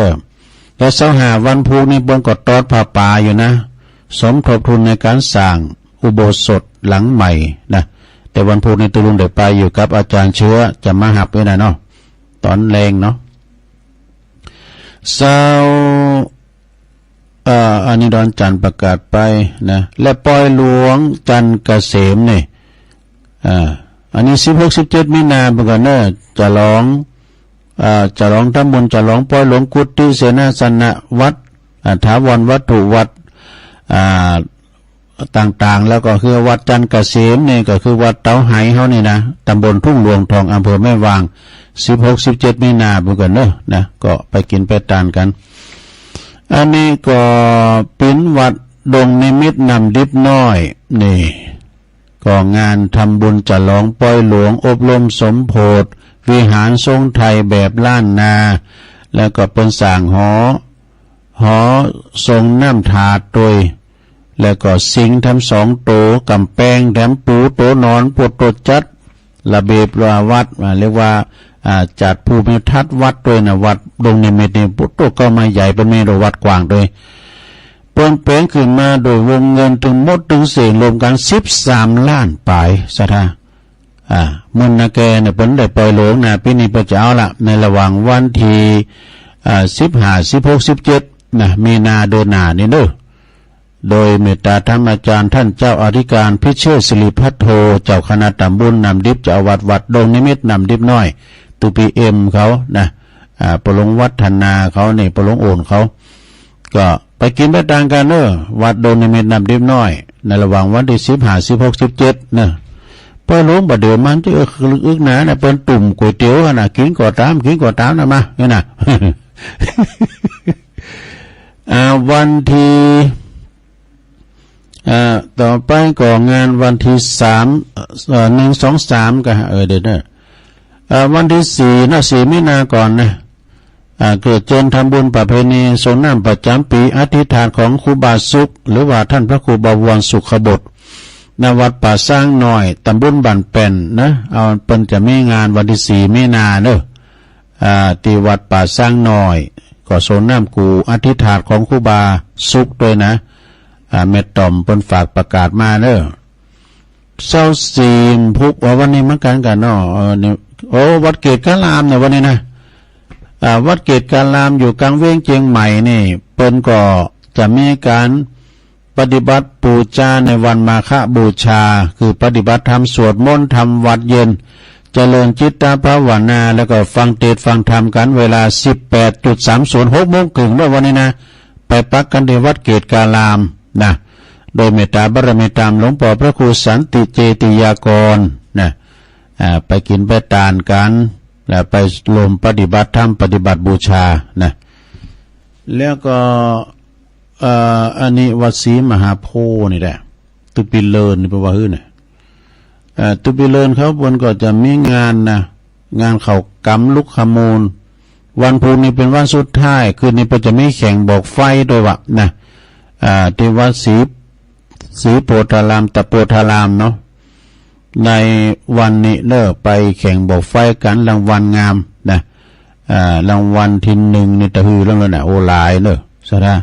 รางวัลที่หนึ่ง3 ปันพร้อมถ้วยรางวัลที่2ก็2 ปันที่3ก็1 ปัน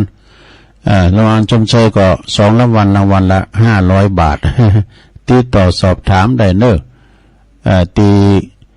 ตุปิเลินนี่ก็เป็นแบบจัดกันขึ้นมาเนอะสถาที่เมืองฝางวะนะที่เมืองฝางบุญนะเปิดแข่งบ่อไฟสเปรย์แบบโปรโพนด้วยนะแล้วก็งานต่อไปนี่สถาญาติโยมทั้งหลายวันที่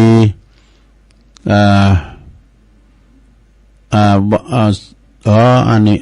แสดงความเสียใจกับแม่แก้วโอดลางตุลุงก็จดไปหาเนาะเพิ่นจะเสียถ้าวันที่27มันก็หาเนาะเอางานต่อไปนี่สถาญาติโยมวันที่27นี่วันพุกวันฮือนี่เปิ้นก็จะลากพระศาสตร์ปล่อยล่อเนในเมตตาบารมีธรรมพระเดชพระคุณพระราชธรรมลังการเนาะอดีตเจ้าคณะจังหวัดลำปางนี่นะเปิดจะพระราชทานเพลิงศพวันที่3 มีนาคมก่อนเด้อที่3 มีนาคมพุ่นนะปูนตีมจลลำปางพุ่นนะรายละเอียดครูบาอาจารย์ก็ถึงประกาศแล้วนะวันที่7 เมษายนก็เจริญรวมทำบุญแสดงมุทิตาจิตงานบุญฉลองตราตั้งเจ้าอาวาสวัดมงคลวรารามล่องเคยกวาวในเมตตาธรรมอาจารย์ตุปีนครเนาะเปิดจะได้ฉลองการตั้งมีซองฟังด้วยเนาะที่วัดล่องเคยกวาววันที่7 เมษายนนะแล้วก็วันที่1 มีนาเนี่ย1 มีนาคม67นี่ก็เจริญรวมทำบุญสงน้ำประทัดประจำปีที่วัดสันควงคำวัดสันควงคำนี่ตั้งอยู่ตำบลท่าวังพร้าวนะอำเภอสันป่าตองจังหวัดเชียงใหม่ในเมตตาธรรมอาจารย์พระครูสาธรวีรกิจเจ้าคณะตำบลท่าวังเปล่าตุปิการเขาเนอะงานนี้ก็มีคณะซอของผ่องพันเมตแตงซอวันคำเนอะนะตุปิการฝากประกาศมาเนาะทำงานในวันที่10 เมษายน10 เมษายนนี่ก็เป็นจะไม่งานประเพณีทรงน้ำพระธาตุเจดีย์ทรงน้ำรูปหล่อเหมือนของท่านพระครูเวลุวันพิทักษ์อาจารย์เขื่อนคำอัตสันโตอดีตเป็นพิเจ้าอาวาสวัดสุวรรณวิหารแม่อาวเด้อก็รวมทำบุญถวายสังฆทานสังหลงสมโพธิเสนาสนะโดยเป็นสั่งหลายอย่างตุปิบินนะไปในวัดของเปิ้นโอ้หมดจดสดใสแปลงอย่างมันหลายอย่างเนอะวัดสุวรรณวิหารนี่นะในเมตตาธรรมอาจารย์พระครูสุวรรณศิลป์วิสุทธิ์ในตุปิบินในเปิ้นเป็นเจ้าคณะตำบลนครเจดีย์เขต2นะเจ้าวัดสุวรรณวิหารเนอะ10 เมษายนนะพระจะไปเปิดโรงตาลพระจะไปหับสังติดต่อตีท่านพระครูใหม่ไปแดงเขาได้แล้วก็วันนี้ก็แห่โคตรตาลที่วัดตาตุ่มเนอะตาตุ่มวันนี้นะแล้วก็วันที่1 เมษายน67นี่ก็เจริญรวมทำบุญทรงน้ำพระธาตุเจดีย์พบโชคทวีศรีสันเหมืองนะที่วัดสันเมืองเนอะวัดสันเมืองตำบลหนองหล่องอำเภอเวียงหนองล่องติดต่อสอบถามที่ท่านเจ้าอาวาสแล้วก็พระอาจารย์เน้นหลักปัญโยนันท์พระอาจารย์เน้นหลักปัญโยนันท์นี่ก็ขอมวอดในวงการในการออกวิทยุออกคืนวิทยุเนาะธรรมะเพื่อเปิดธรรมะมาเมื่อไป10 ปีปลายพุ่นแล้วนะก็หลากหลายที่เปิ้นมาเล่าสู่จูกันฟังก็แสดงความมุทิตาจิตเนาะยินดีกับเปิ้นที่เปิ้นจะคือสร้างหางแปลงและเปิ้นแล้วเปิ้นก็มีประเพณีตามกูปีก็16อ่ะเนาะปีนี้เคลื่อนย้ายมาเป็นวันที่1 เมษายนวันที่31 มีนาเปิ้นก็จะมีทักษิณาเด้อทักษิณานุปทานหมายความว่าเปิ้นจะทำบุญเป็นวันห่างวันดาโดยแล้วก็ทำบุญนิมนต์พระสงฆ์มารับทักษิณาทานโดยเนาะวันที่1มีสืบจัดตาหลงสืบจัดตาหลงไผจะไปหับเป็นจะภาพสังฆทานเนี่ยมันจะแปลงนู่นน่ะ300ชุดละ300ซะนะจุล300แล้วไปอันเป็นเจ้าภาพลงพัฒหารเพลนี่ก็500เนาะหรือว่าพระจะเป็นเจ้าภาพเจ้าศรัทธาอันนี้ก็เจ้าภาพเจ้าศรัทธาในการที่ว่าจะเป็นสังก็ดีก็เจิญกันได้เนอะ งานนี้เป็นจัดให้มีซอฟังตลอดวันโดยย้อนยุกเมื่อค่ำยามคืนได้ไหมน่ะที่วัดสันเมืองเนอะพระเจ้าหับสังก็ติดต่อที่ปัญเจ้าอาวาสหรือสามเณรเอาหลักปัญโยนันก็ดีเดี๋ยวนี้เพิ่นก็ตกแตกห่างกันละหรือว่าไปหับตีปกกำนัน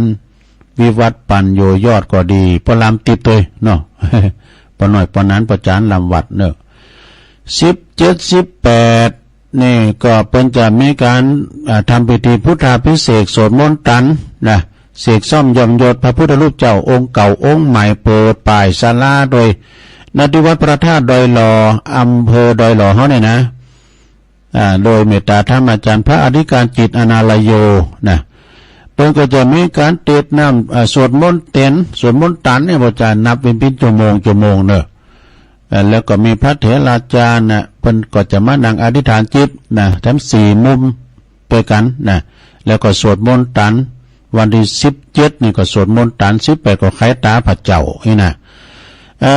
ก็มีเตดน้ำเตดธรรมแถมพุทธาภิเษกนะแล้วก็ทำปฐมสมโพธิธรรมจักรปวัตนสูตรสวดเบิกด้วยคณะสงฆ์สามเณรจากวัดพระธาตุศรีจอมทองนะและจะมีการกวนเข่าติบกวนเข่ามาทุปยาสวดเบิก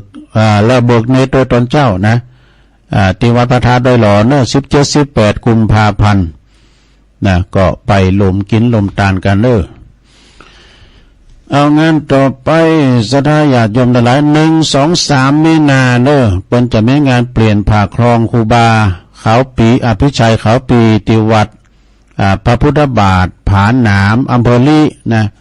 ในวันที่1ที่2ที่3วันที่3วันสุดท้ายคุณจะหนักจะหลายเนอะที่อำเภอลีนะอาจารย์ครูบาดอนนี่เปิ้นก็จะจัดขึ้นมาทุกปีนะ1-2-3 มีนาเนอะที่วัดพระบาทพระนามแล้วก็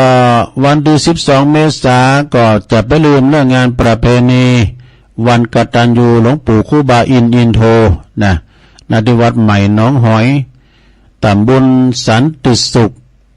อำเภอดอยหล่อของเขานี่แหละในเมตตาธรรมอาจารย์พระครูสังวรยติกิจประธานในการจัดงานทุกปีคุณนักคุณหลายเนอะศรัทธาญาติโยมไผกะหันวิหารโลงนะไปพอได้ วิหารเป็นขึ้นลิบเรียบร้อยซะแล้ววิหาร2 แจ้นนะตั้งลุมเนี่ยเป็นเอาไว้ถวายเพลกันนี่อยู่ห่มอยู่เย็นนะอยู่ทางปืนนะปืนวิหารตำบลนะก็ขึ้นไปกับโต๊ะอลังการงานสร้างโอ้ก็มัน50 ล้านนี่อยู่ทั้งหลังอยู่ก็ฮะขนาดใหญ่ได้ไปชมบารมีเนอะประสานมาได้หลายปีนะ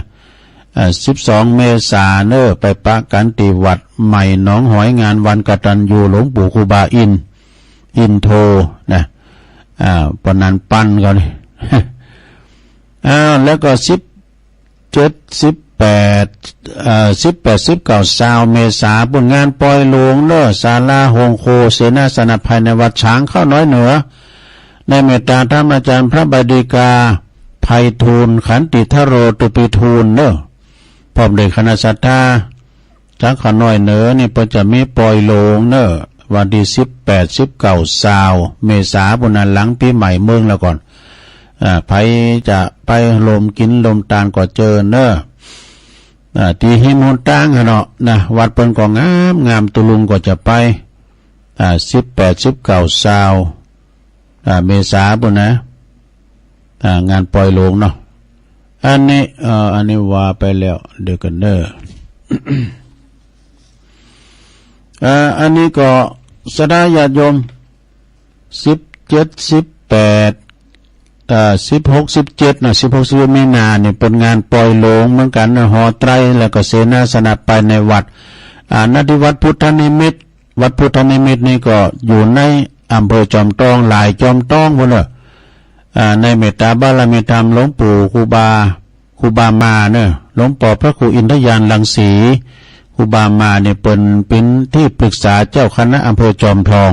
80 ปลายเป็นแข็งแรงเนอะแอวบางหางหน่อยบัดตุยแล้วเปิ้นก็จะมีงานปล่อยหลวงก็ไปกินไปตาลกันนะโยมเด้อหลวงพ่อหลวงปู่เนี่ยเปิ้นแปลงหอไตรนี่ก็สร้างก็หากโดยหลวงปู่เนอะพระเดชพระคุณพระพรหมมงคลแล้วก็เปิ้นก็ไปแปลงบัดเต้นแล้วเปิ้นก็ละสังขารไป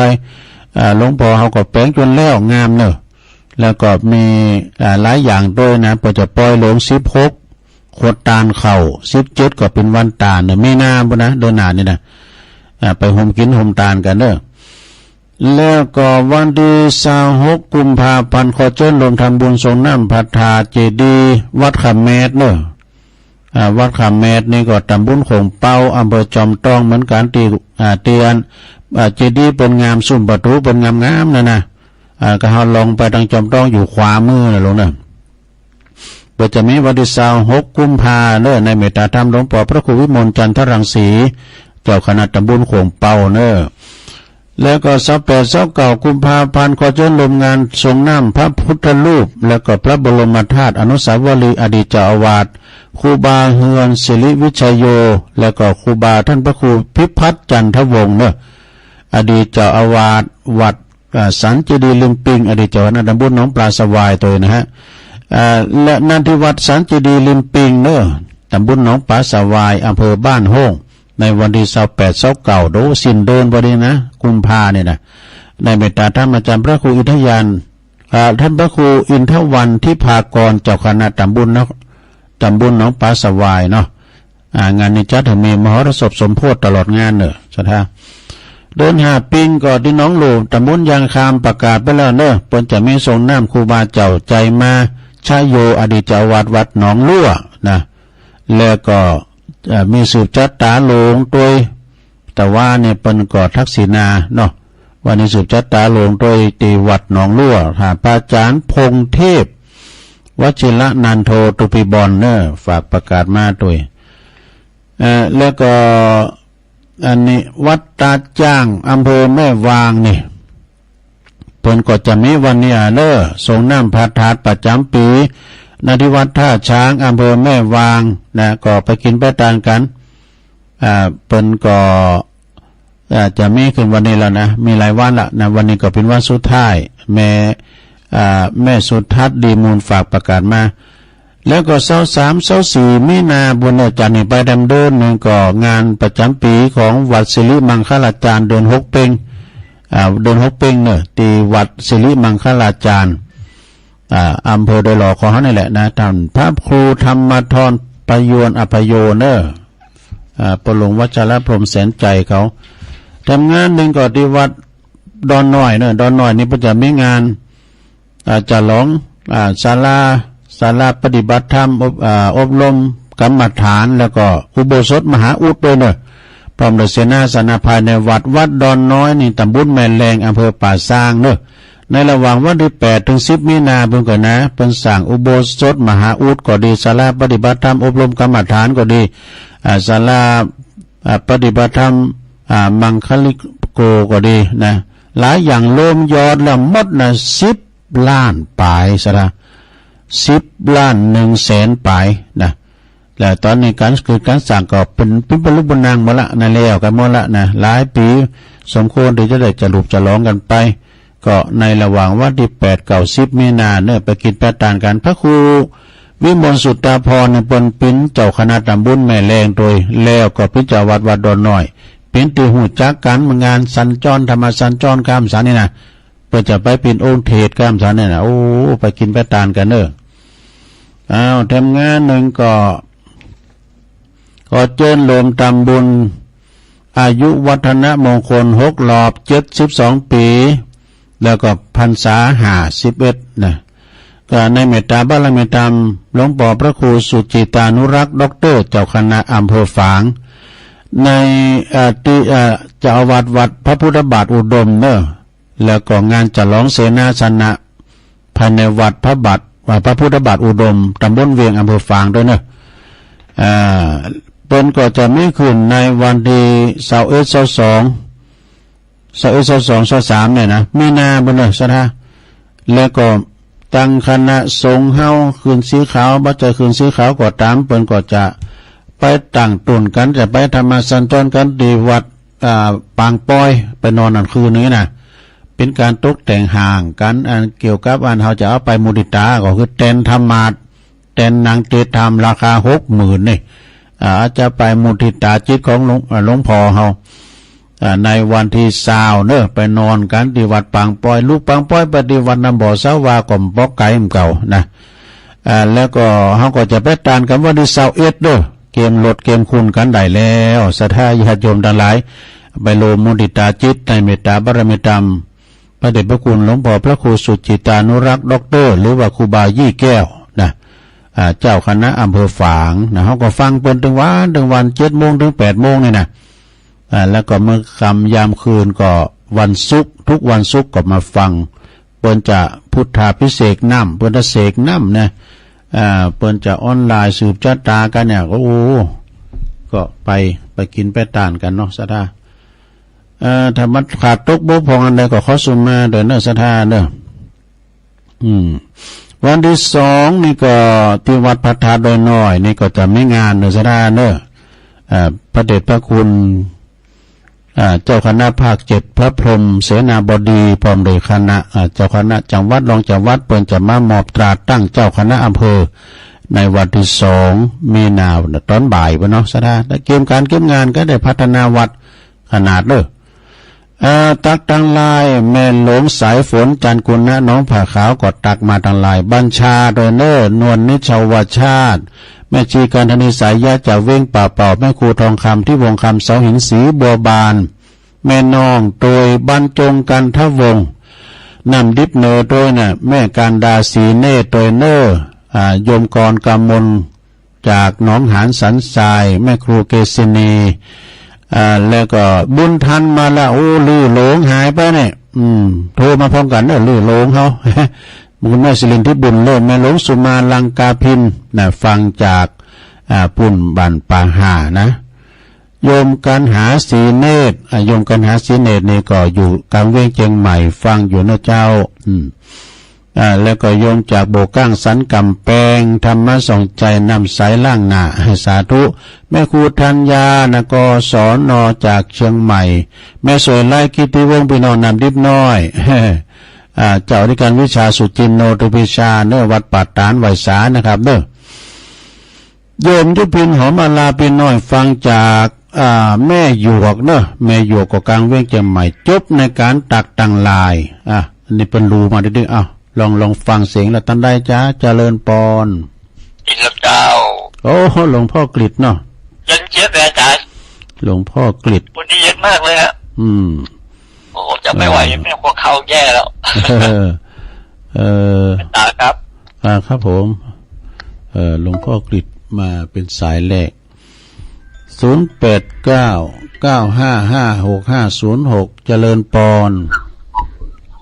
เจ้าไว้สาเจ้าตุลุงยองมาขาพุทธาโอวาสาธิโมกเจ้าพุทธโลกปฏิบัติกันคำสอนพุทธะมีเศษหมื่นขันปลายแถม4 ปั้นย่อเลย3 ข้อถ้าชั่วทำดีลูกหลานพอจิตใจแถมย่อทดใจเนื้อเจ้ามีผีสู้ทรงเหมือนหนักมาเฝ้า1,200 เจ้าปลาย50 ตนมารวมโต๊ะกันเมื่อใดนิมนต์วันจะตุลงสันนิบาตเจ้า3 ข้อก็ได้ยินใจยินเท่าละชั่วเนื้อเจ้าทำดีเนื้อนายขอ3 นาฬิกาทำจิตของใสนี่แหละหัวใจศาสนาเจ้ากินเทสักวันกินฮักกับข่าวจีนปลาข้าเจ้ากินสักวันคำว่าจีนคำยองคำว่าจีนภาษาเสว่าเนื้อสัตว์ต่างๆเจ้าไว้สัตว์เจ้าจีนแปลว่าเนื้อยายจันส่งมากำลังว่ายายจันอันนี้ก็เวียงตากการส่งตั้งไหลเจริญปอนจะสั่งเจ้าอยู่ยายพรหล่องบัวแดงเนาะชัดเจนดีเนาะชัดเจนดีสาธุเจริญปอนโหลติดแล้วใบขาทุลุงปอบุญตันเนาะนี่ฟังแต่เจ้าแล้วเนี่ยป่าไล่จะดี3 ยอดเนาะใจว่าทุลุงออกวันนี้ยังได้เปิดวิทยุจับฟังตลอดดีกะฟังไปเนาะการงานกันนะทุลุงเนาะการงานก่อนหลายนะหลายก็หนูนี่เนอร์ดังนี้ไปนะ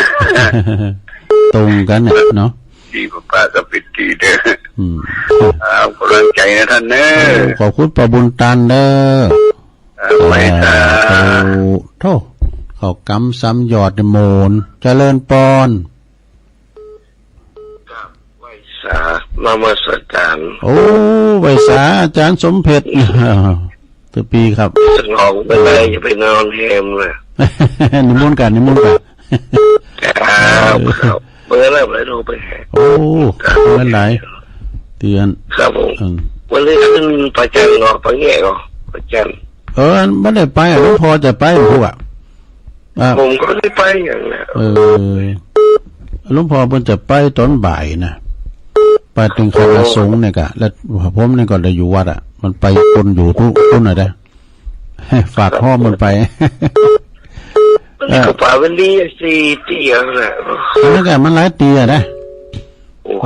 กาวันนี้ก็หลายปีพวกเคยเป็นเจ้าปอนวัดร้อยจงแจ้งเป็นปล่อยลงกันครับผมก็เด้อเราพัดวิเวกเดี๋ยวแวะไม่หรอเนาะเช้าหาเนี่ยแวะได้ในมุนนะครับเด้อครูบาหอมบุญเลยครูบาหอมแล้วก็ทำนี้ครูบาหอมบุญหลวงพ่อมันนี่ก็รักวิทย์นี่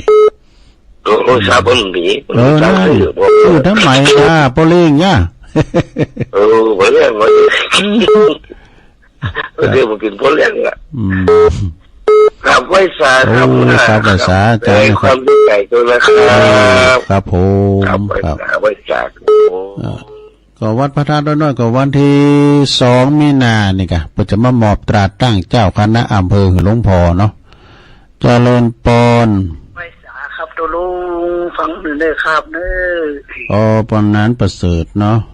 อันว่าเข้าสิ่งเทียนสว่างตาแสงทองใจน้ำทองใจน้ำใสตั้งหน้าวันนี้เป็นวันมหาปุจจาทำบุญกิจการกันแม่น่ะชัดเจนเลยนะปอนเนาะชัดเจนดีเลยฟังกันแต่ตี 3แล้วนะครับโอ้ลูกเจ้าเนาะขอบคุณหลายๆนะบอกถึงเวลาแล้วทุกวันเสาร์กำลังใจให้ตัวลูกครับผมได้อยู่ดีมีชุกแล้วมีลูกคนใจกับลูกบอกต่อไปครับขอบคุณกันตลอดดีๆครับมาแรงบึ้ดมาคำบึ้ดเนี่ยตัวลุงขอขึ้นเวลาเนอะเพราะว่าติดงานเนาะติดงานตีวัดฝ่าหลังเจริญปอนตามปกติวันเสาร์เนี่ย6 โมงจะได้ออกถึง2 ทุ่มอยู่ทั้งใดโยมไม่ใช่เจ้าตัวลุงฟังอยู่เนอะแม่หยังแม่คำปันมุนทำมันเป็นปุ่มไปวางอยู่ลำปางอำเภอก็หาเจ้าคำปันเนาะฟังสเกนีเด้อยินดีนะแม่เนอะเป็นกำลังใจให้แม่เจ้าโตนี่วันมาค่ะปูจาเนาะวันมาค่ะปูจาเจ้ามังฟางเนี่ยมาด้วยเนี่ยมังฟางเจริญปอนเอาวันไหนเจ้าตัวลุงนี่แม่ที่สมัยเนอะแม่ฟังอยู่ลำปางเจ้าได้ไว้สักสวดมนต์ไปจะลุงแล้วหมดครับจริงเนาะเดี๋ยวจะลุกนึงเขาเดี๋ยวแม่จะไปได้ไปบาดวัดนั่งเลยเจ้าวันนี้วันมาค่ะวันนี้มาค่ะไปวัดไปว่ากันเนาะเอาเป็นเขาหงเขาด้วยเจ้ายินดีนะแม่เนอะสาธุ08995565506เจริญปอนสาธุเจ้าท่านนั้นตั้งยมฟังชัดเจนดีเนอะแม่จังสีสุขาเนาะแจงหัวลินยินดีนะแม่เนอะชัดเจนนี่เนาะอนุโมทนาสาธุเจริญปอนจ้าตูนั้นอุ้ยอินเนาะก็ลูกนะขอไปวัดกันนะเจ้ามันแม่สาบเสมิง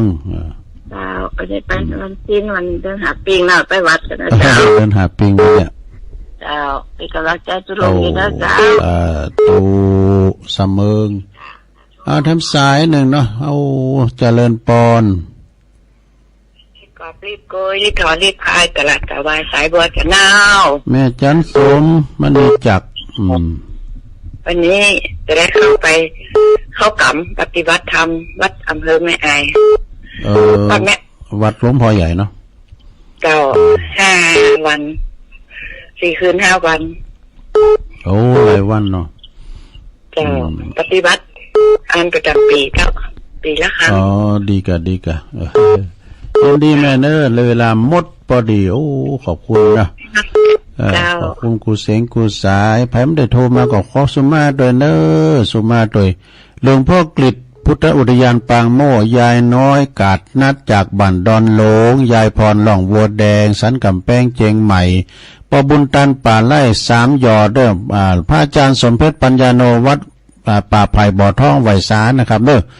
เพราะนั้นประเสริฐนาน้อยนาแดงจังหวัดนานแม่คำปันบุญธรรมจากลำปางแม่พิสมัยนางแลน่าจะไปวัดอยู่นางแม่จันศรีสุขาแจงโหลินฝางแม่อุอินแม่สาบเสมิงแม่จันสมมณีจักจากกันหลังกัดแม่สาวไม่อายเนาะได้อยู่11 สายก่อนนำรายการจากราชดาไปก่อนเนอปะกันใหม่ในโอกาสหน้าโชคดีมีใจเมื่อกันจุโกนจุตานเนอจัตตาโลธรรมาวัฏตันติอายุวันโนสุขังปะลาง